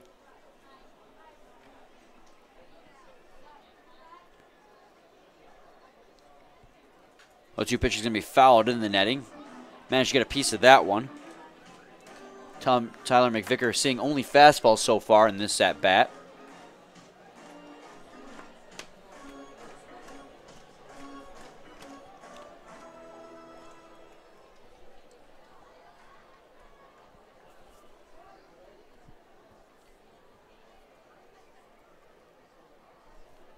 Here comes the 0-2. Got a piece of that one. Oh, he did not, as that was going to get away from Kovalchuk, and they're going to have to throw down a first to get him. They will not. Wow, that was a weird play there. So he struck out, but will reach base safely. I don't even... So Hagen Wilkie will step in now. He struck out 3 times already today, so he's going to be looking to change his fortune. He's got a runner at first and no outs here in the top of the 8th inning. His team currently leads it 8-7.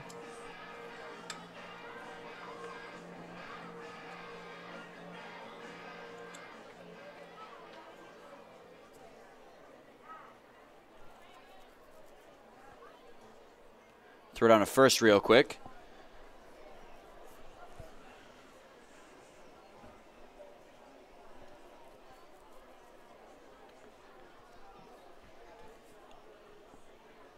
Hagen Wilkie, just not a good night for him so far. Maybe looks to turn it around here.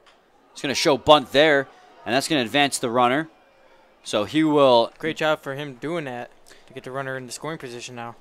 Yep, he will get out, but he will advance McVicker in a scoring position like you just mentioned, Dan.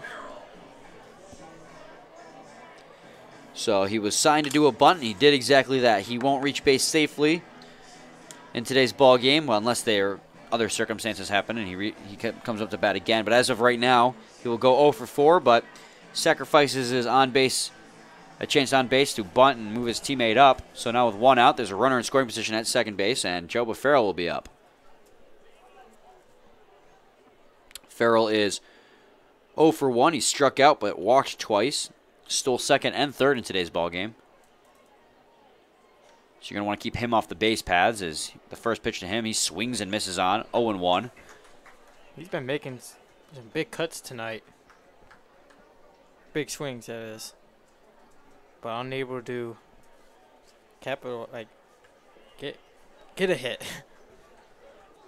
Yeah, he's been cutting out a lot of them, but he's been showing some patience as well. He only struck out once, has walked twice, and due to that patience has really helped his teammate, put him in a good spot. Both times he's got on base because of walks, he has come around to score as he swings and misses at that one, 0-2. He stole second when he walked in the third and then came around to score, and then he stole third when he walked in the 7th and came around to score. So him showing patience at the plate has really benefited his team in the long run. He's behind in the count 0-2 now. See what he can do here. Try and change things up. Comes the 0-2 pitch. He's going to hit that one into foul territory. It's going to get out of play, so it'll remain 0-2. He stays alive.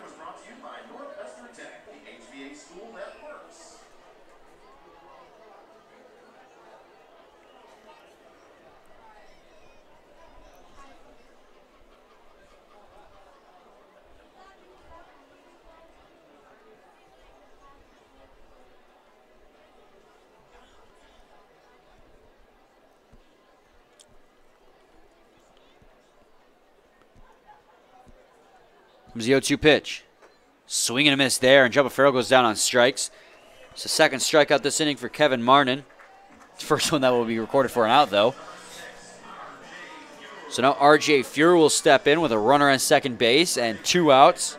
Chance to extend the lead here. He is 1 for 3 today. He has a base hit and hit by pitch. Stole second today. He's been very active on the base paths. He's come around to score twice.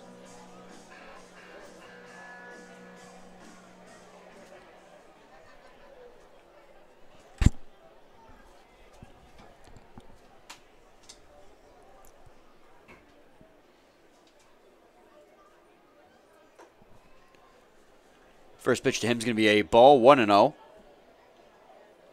This is the third time in 3 innings that R.J. Fuhr has been up to bat. Had a single in the 6th, was hit by a pitch in the 7th, proceeded to steal second base, and now is 1-0 in this count.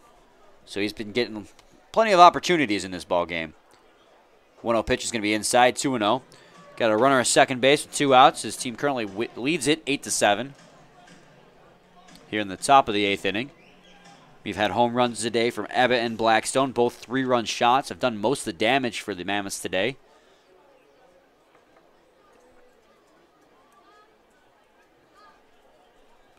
Was the 1-1 pitch. Swing and a miss there. It's going to make it 1-2. Couldn't catch up to that 92-mile-an-hour fastball. We've seen that happen a lot.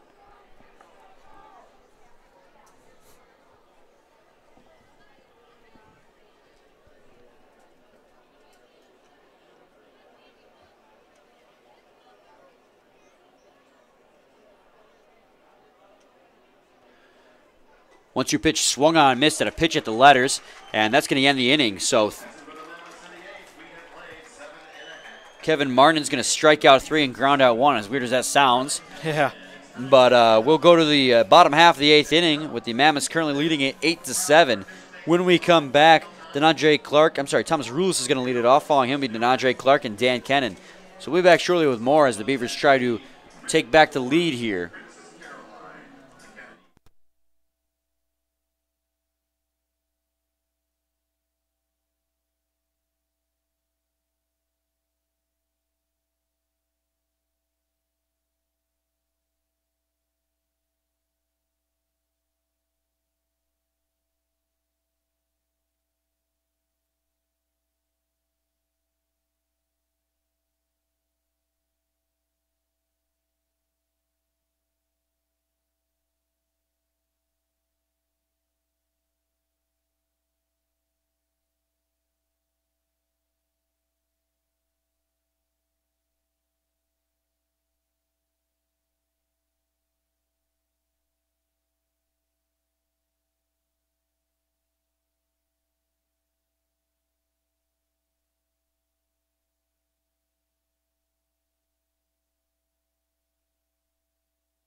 Welcome back, everyone, to the bottom half of the 8th inning. The Beavers currently trail 8-7 to the Mammoths.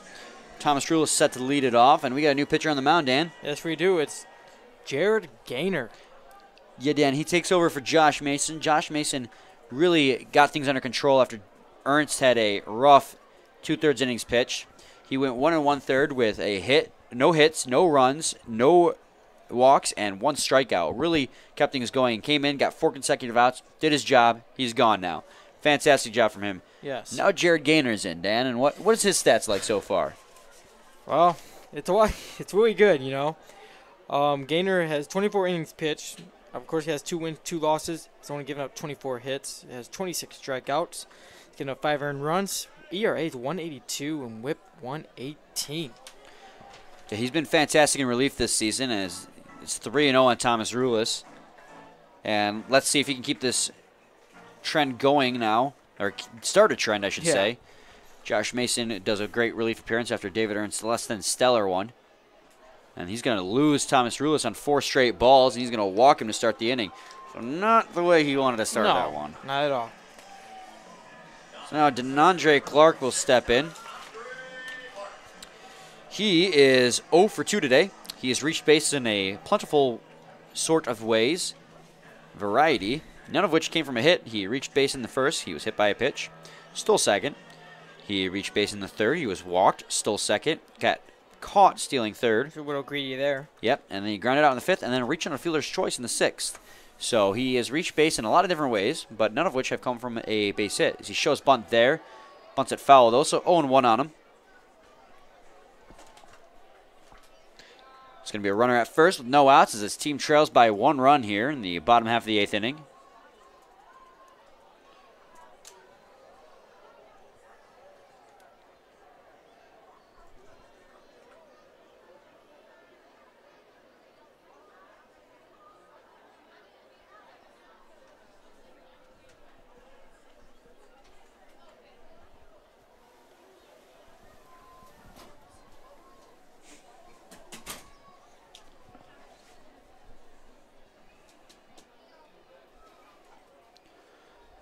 The 0-1 pitch is going to be in there for a ball. 1-1, or 0-2 now. I'm sorry, that was a strike.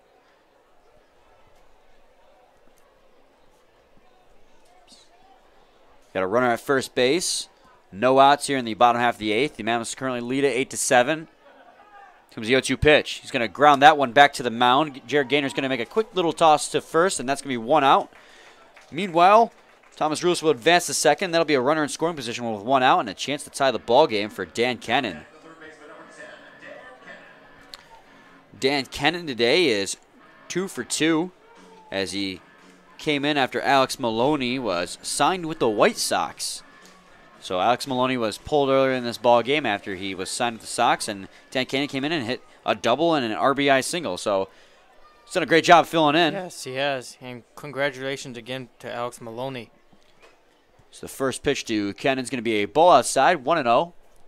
The 14th player here in USPBL to be drafted or signed by a major league team. You almost said drafted again, bud. I don't know. Yeah, a 14th player to sign with a major league organization. It's great for him, as that's a strike, 1-1. He went undrafted a couple weeks ago, and that's why he came to us, and then White Sox had their eyes on him and signed him. So we wish him luck the rest of the way. Here comes the 0-1 pitch. Swung on a miss there. Big rip down on one knee. 0-2. Thought he saw a pitch at the knees, but was fooled by an 80-mile-an-hour off-speed pitch.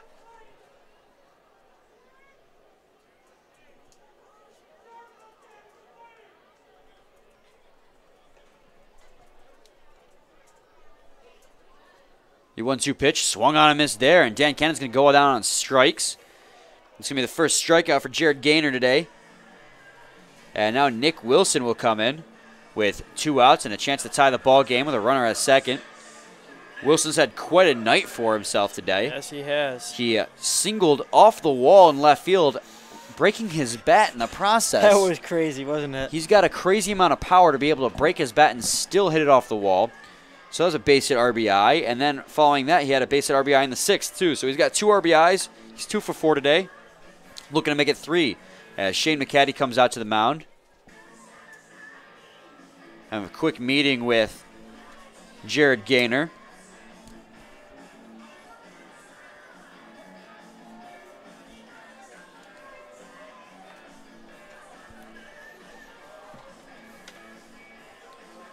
The William Mammoths do have action in their bullpen as the right-hander Gavin Collins warming up.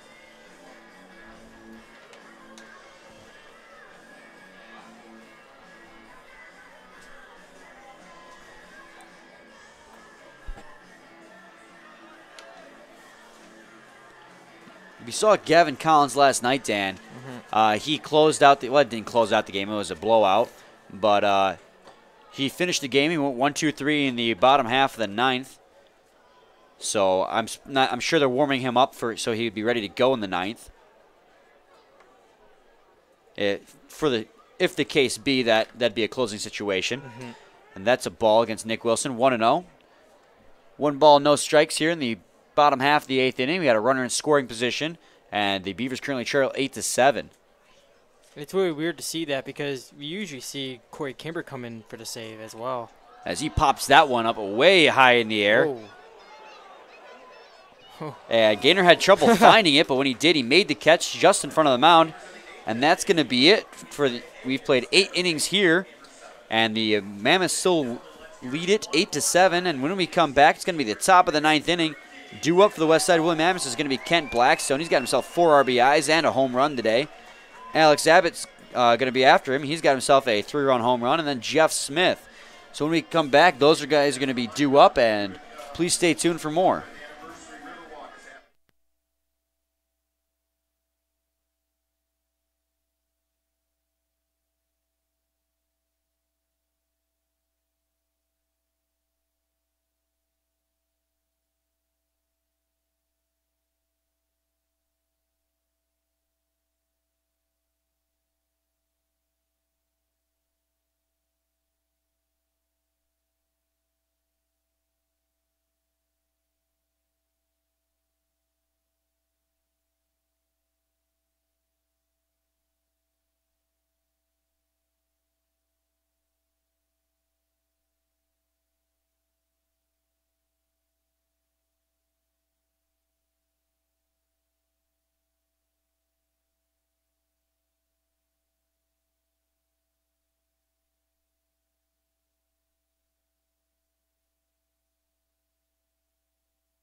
Welcome back, everyone, to the top half of the 9th inning.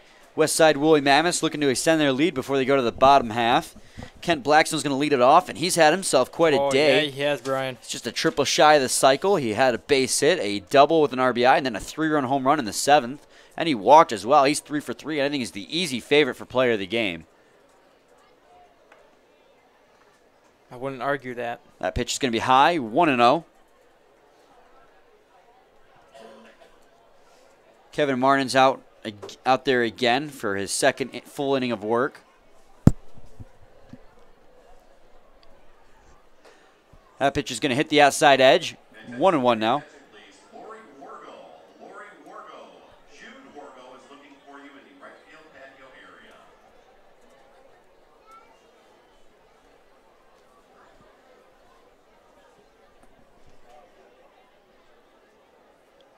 One pitch is going to be high, 2-1. This game has been back and forth all night long, Dan. Yes, it has. It was 2-1 up until Alex Abbott's 3-run home run against Kevin Matthews knocked him out. And then after that, it was just been pure slugfest. That woke up bats for both teams. It was 3 runs in the top of the 6th, 5 runs in the bottom, 4 runs in the top of the 7th, and that's made it 8-7. 3-1 now on Kent Blackstone as that one misses as well. I'm really rooting for him to get this triple here. I want him to hit one like Yeah. deep off the wall down there in right field. It's just like Taylor Gatakowski a week ago. He was just shy of the cycle with the triple. That one's going to be in there for a strike. Blackstone thought he was getting walked. 3-2 now, full count. Yeah, I'm rooting for him here. Yeah, Galikowski was just a triple shy, Dan, and I think everyone kind of hopes to see a cycle here, and regardless of what team. It's kind of like when one player is playing phenomenal for the other team. Like, you can't help but a little bit inside you wants to see him do well, but instead he'll get walked, so no cycle for him tonight. But I'm sure he'll take that too as he remains 3 for 3. Alex Abbott will step in. He's 1 for 4 today, but that one hit was a 3-run home run over to the hill in right field. So he's done his part today to deliver some runs. There'll be 1 on and no outs here in the top of the 9th inning.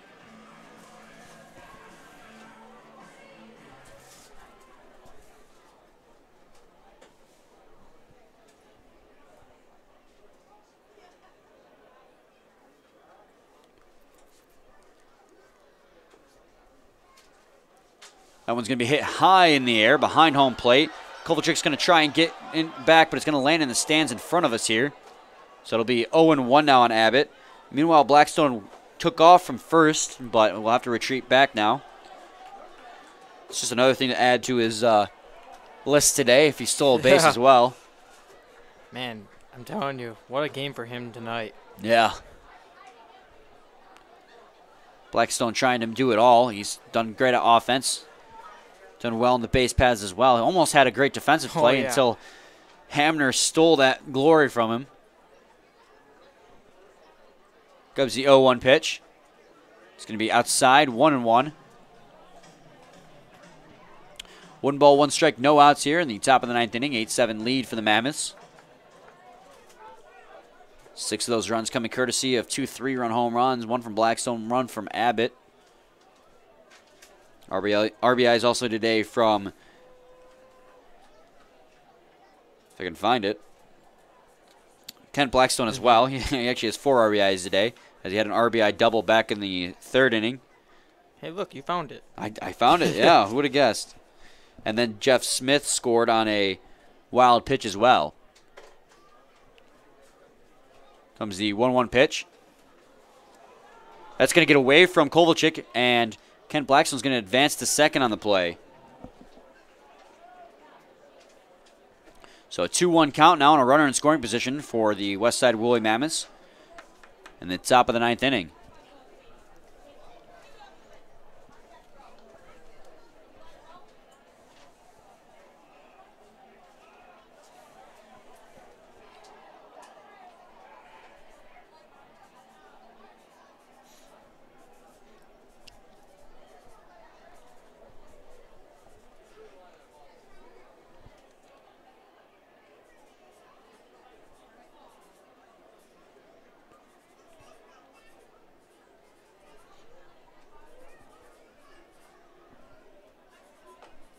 Swing and a miss there. That's going to make it 2-2 now. Count will fall even. It's Alex Abbott.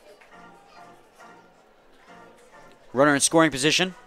No outs. In case you're just tuning in, it was a 2-1 ball game all the way up until the 6th inning when the starters came out. A 3-run home run from Alex Abbott made it 4-2. 5-run bottom of the inning made it 7-4, and then a 4-run top of the 7th made it 8-7. So that's how we got where we were. The starters come out and the slugfest began. 2-2 still on Alex Abbott after he fouled another one away.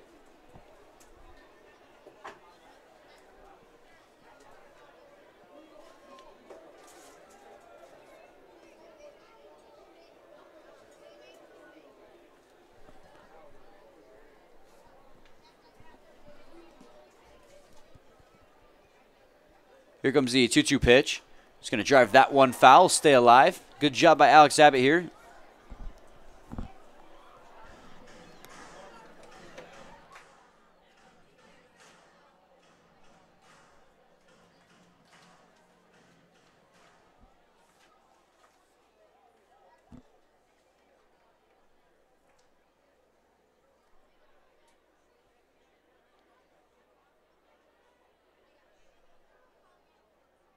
Here comes the 2-2.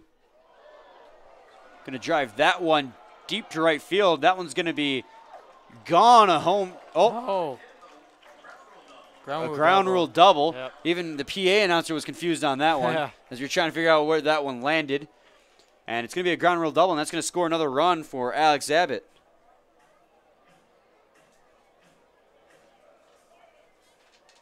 So all the offense coming at the hands of Abbott and Blackstone today, really doing the damage for the Westside Woolly Mammoths.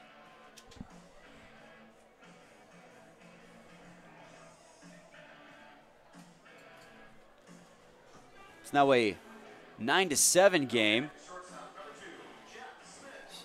Still no outs here for the Woolly Mammoths, that is. They have a chance to bring another run in. Jeff Smith still looking for his first hit of the ball game. He walked back in the 7th inning. He's going to foul that one off. Go to 0-1 against him now.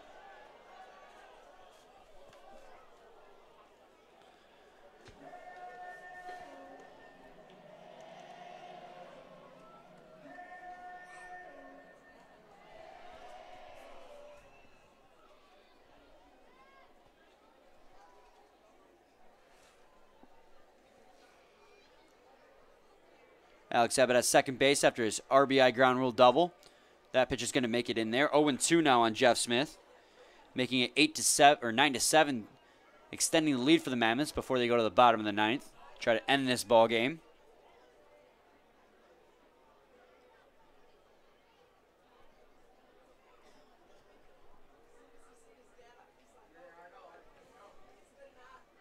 Comes the 0-2 pitch. He's going to swing and miss at that one. He's going to go down strikes. The first out for Kevin Martin this inning.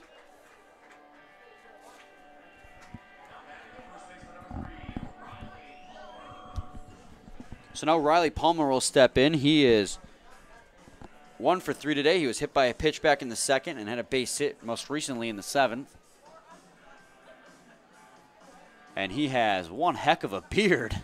Yeah, he does. He's actually shaved it or trimmed it down since. It's not as big as it is in his profile shot. But Lord Almighty. Man. As he flies that one way high in the air behind home plate. Kovalchuk will go behind the foul territory to try and make a catch. Ooh. And he will not. And it'll go to 0-1 on Palmer. Grows about a little bit longer, that beard, he can turn into like a Duck Dynasty. That's the name. That's a name I have not heard in a long time. You know, they still have reruns on. I forgot what channel it is. I think it's the Outdoor channel. They had their limelight for a while there. I was never really a big fan of Duck Dynasty. I felt like they were fake hillbillies, like they were just pretending to be redneck for the sake of getting ratings. I mean, I'm sure they are, but it really felt like they were laying it on. As that one's grounded foul on the first base line. 0-2 now on Palmer. That's how it is with most reality TV, though, you know? They accentuate their good and bad points for the sake of ratings. My mom's a big fan of those Real Housewives television shows, and I absolutely can't stand them.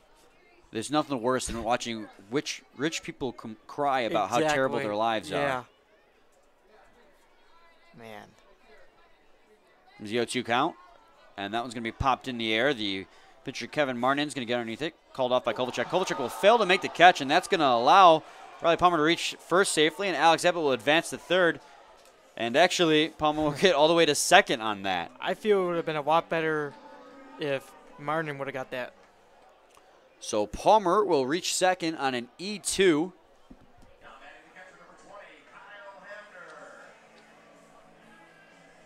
And we have runners at second and third now, with only one out for Kyle Hamner and a chance to really make this a difficult comeback for the Beavers in the bottom half of the 9th. A decent base hit here could score Alex Abbott from second, or I'm sorry, Riley Palmer from second base and make it a 11-7 ball game and not even make it a closing situation. Or a save situation, I should say. Yeah. Same difference.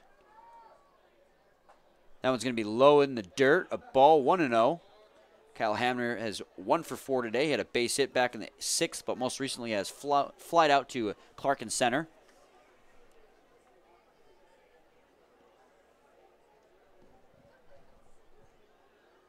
Comes the 1-0 pitch. He's going to drive that one foul. Count will fall even at 1 apiece. 1-1. Alex Abbott extended the lead this inning after he had an RBI double, ground rule double. That brought home Kent Blackstone, making it 9-7. Comes the 1-1 pitch. Going to drive that one foul into the netting down by the Woolly Mammoths dugout. 1-2 now on Palmer.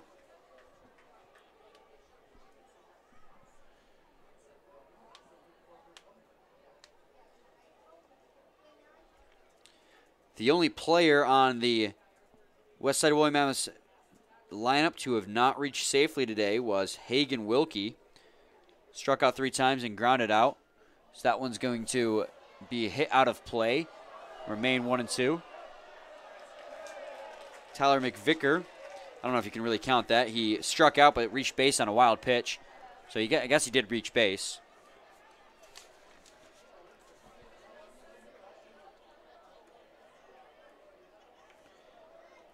Meanwhile, everyone on the Beavers' starting lineup has reached base at least once, including Gerard Hernandez, who came in from Mike Metashevsky after he was thrown out. Weird play there. Goldchuck, who was a high pitch, came out of his glove and called it back. Good for him, too, because you don't want another run to score, especially that runner on third. So it's 2-2 now on Hamner. Great way to stay in front of it.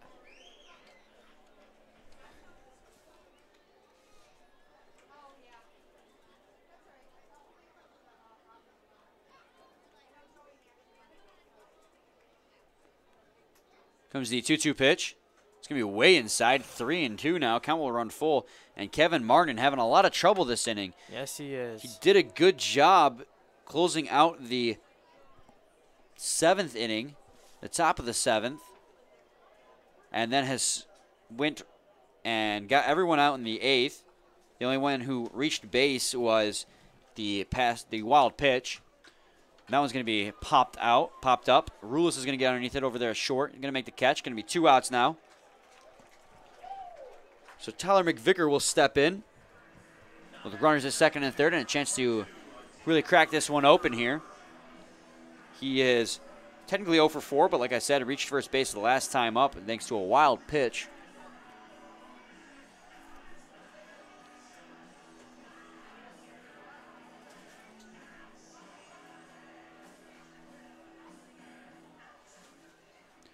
Runners at second and third base, 9-7 lead for the Mammoths over the Beavers here in the top of the 9th inning. Look to extend this lead further before the bottom half. He's going to hit that one in the air. That's playable for Nick Wilson down there at first base. He's going to make the catch in foul territory. That's going to be it for the Mammoths in the top of the 9th inning, but they do get one more run to make it a 9-7 lead. And last call for the Beavers. Yeah, it's going to be the last call for the Beavers coming up in the bottom half of the 9th inning. Leading off for them in the bottom half will be Gerard Hernandez. Following him will be Nick Buckner and Lewis Johnson, the 4, 5, 6 hitters for the Beavers today. So we'll be back shortly. Please stay tuned.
Welcome back, everyone, to the bottom half of the 9th inning. Last call for the Birmingham-Bloomfield Beavers. And it's going to be Corey Kimber to take over on the mound. And to get the save here, close it out.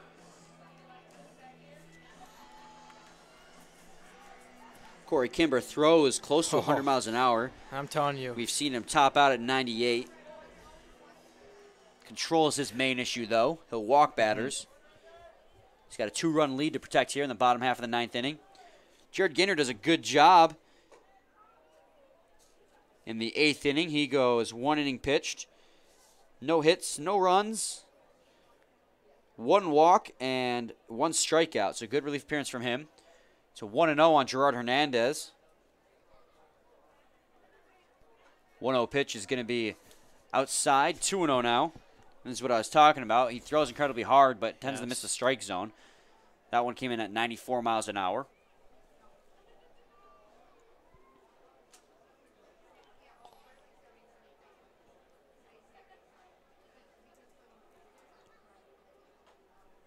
One's going to be outside. 3-0 now. You want to avoid walking the first runner by all means, any means necessary. You do not want to walk the first batter, especially in the bottom of the 9th inning, and you're only winning by 2 runs. Comes the 3-0 pitch. That was going to hit the strike zone, 94 miles an hour, 3-1.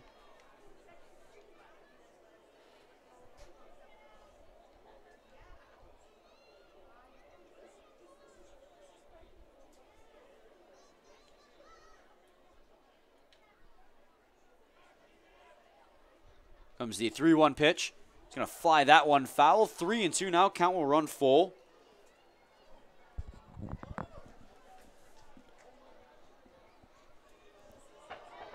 And there starts the fireworks for the Riverwalk Festival. What a beautiful scenery right here at the ballpark.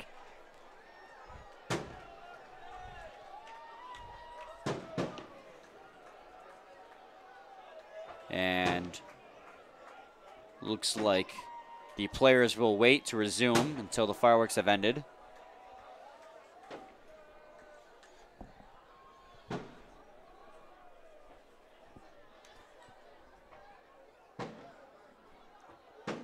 Here comes the 3-2 pitch. I was wrong about that, as that one's going to be hit back to the mound. Smith's going to corral it at short and get him by half a step out there at first base. Wow. Great, quick, accurate throw from Smith, and an acrobatic splits there from Palmer to get him down there at first base. So it's actually going to be a 1-6-3 put out, as Corey Kimber did get a piece of it on its way to Jeff Smith.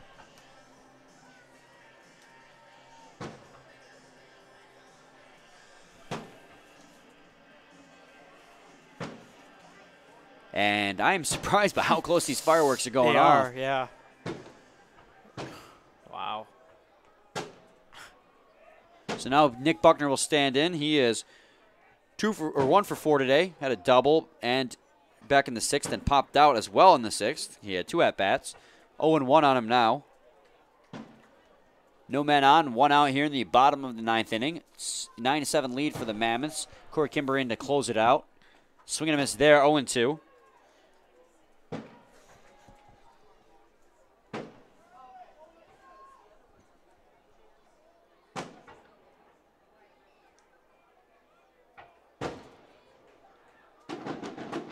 Comes the 0-2 pitch. He's going to foul that one off. Remain 0-2. Check swing on that one. Made contact.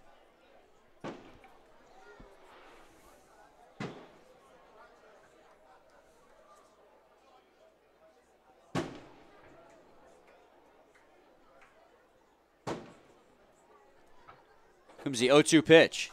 He's going to foul that one off. Got good contact on that one. Staying alive. And everyone's attention is split. Half people are looking at the fireworks, half people are looking at the game. And players got to be frustrated, especially for the Beavers, with this all going on. Especially in the bottom half of the 9th inning. Swing and a miss there. Buckner goes down on strikes. Ugh. And the Beavers are down to their final out here with Lewis Johnson coming up. He's 1 for 4. He had a double in the 4th inning.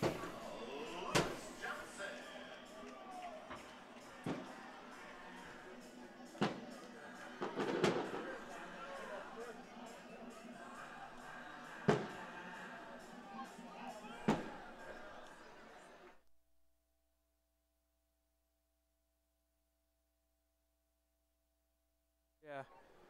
First pitch to Lewis Johnson's going to be a ball, 1-0.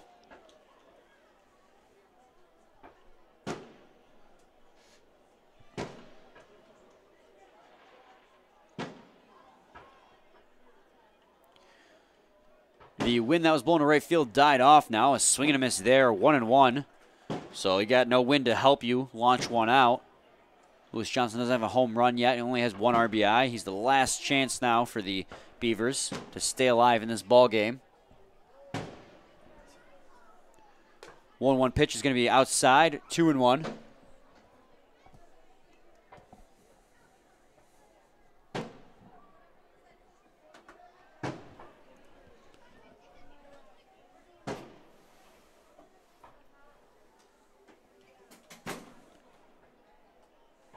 Here comes the 2-1 pitch. It's going to be outside, 3-1 now. 96-mile-an-hour fastball from Corey Kimber. Misses outside. That was, he's got the velocity. That's all we can say about him. Yeah. He gets the job done, and he's got a lot of speed. Here comes the 3-1 pitch. That'll be a ball outside, and with 2 outs, he walks Lewis Johnson. So Conrad Kovalchik will step in now with a man on and 2 outs. He is the tying run at home plate. An RBI single back in the 6th inning. He is 2 for 4 today.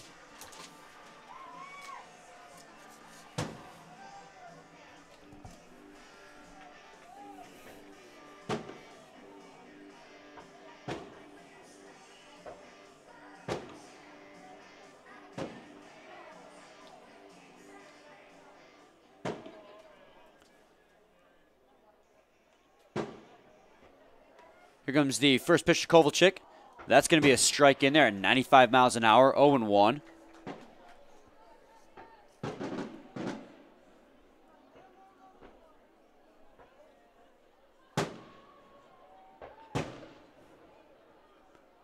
Comes the 0-1 pitch.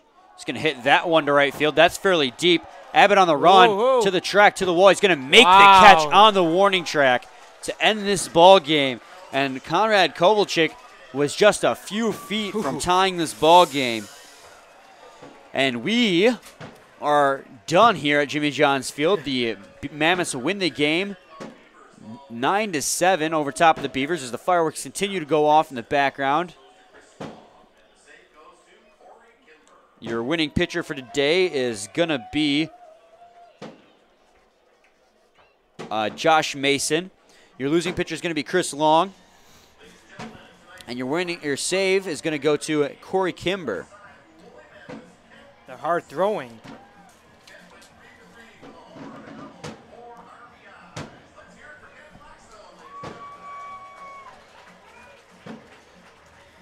And of course, named Spark Plug Player of the Game here at the ballpark, and I wouldn't disagree with this one. It's Kent Blackstone.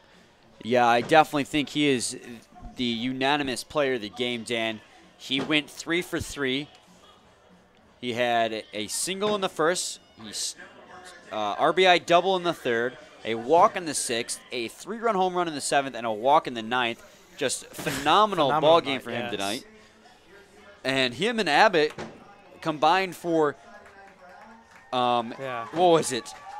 8 of the 9 runs today. They had all the RBIs for the team because one of those runs was scored on a wild pitch. So between him and Abbott, they were the sole reason they won this ball game. Mm-hmm. They both had 3-run home runs. They both had 4 RBIs. They were just phenomenal in tonight's ball game, and without a doubt, they are the sole reason why this game is the way it is. Who's your pitcher of the game, Dan? You know, I like these 2 starting pitchers, but you know what? I'm going to have to give it to Josh Mason. He played well in relief, so I can't blame you. He gave up no hits, no earned runs, no walks, and 1 strikeout. I'll go with Corey Kimber, getting the save there. Give us a little bit of a scare there. Yeah. Almost a 2-run shot from Conrad Kovalchik to tie the game. I did not want to go to extras. I don't know. I mean, this is a great scenery too at the fireworks. Yeah, Alex Abbott made the catch on the warning track, but making the save there and ending the ball game. Great job by Kimber coming out throwing heat. And that's going to be it from Jimmy John's Field. What's on the menu tomorrow and Sunday? Well, you know what? It's Power Rangers Day here at the ballpark. Heck yeah. Hey, I'm excited for that one.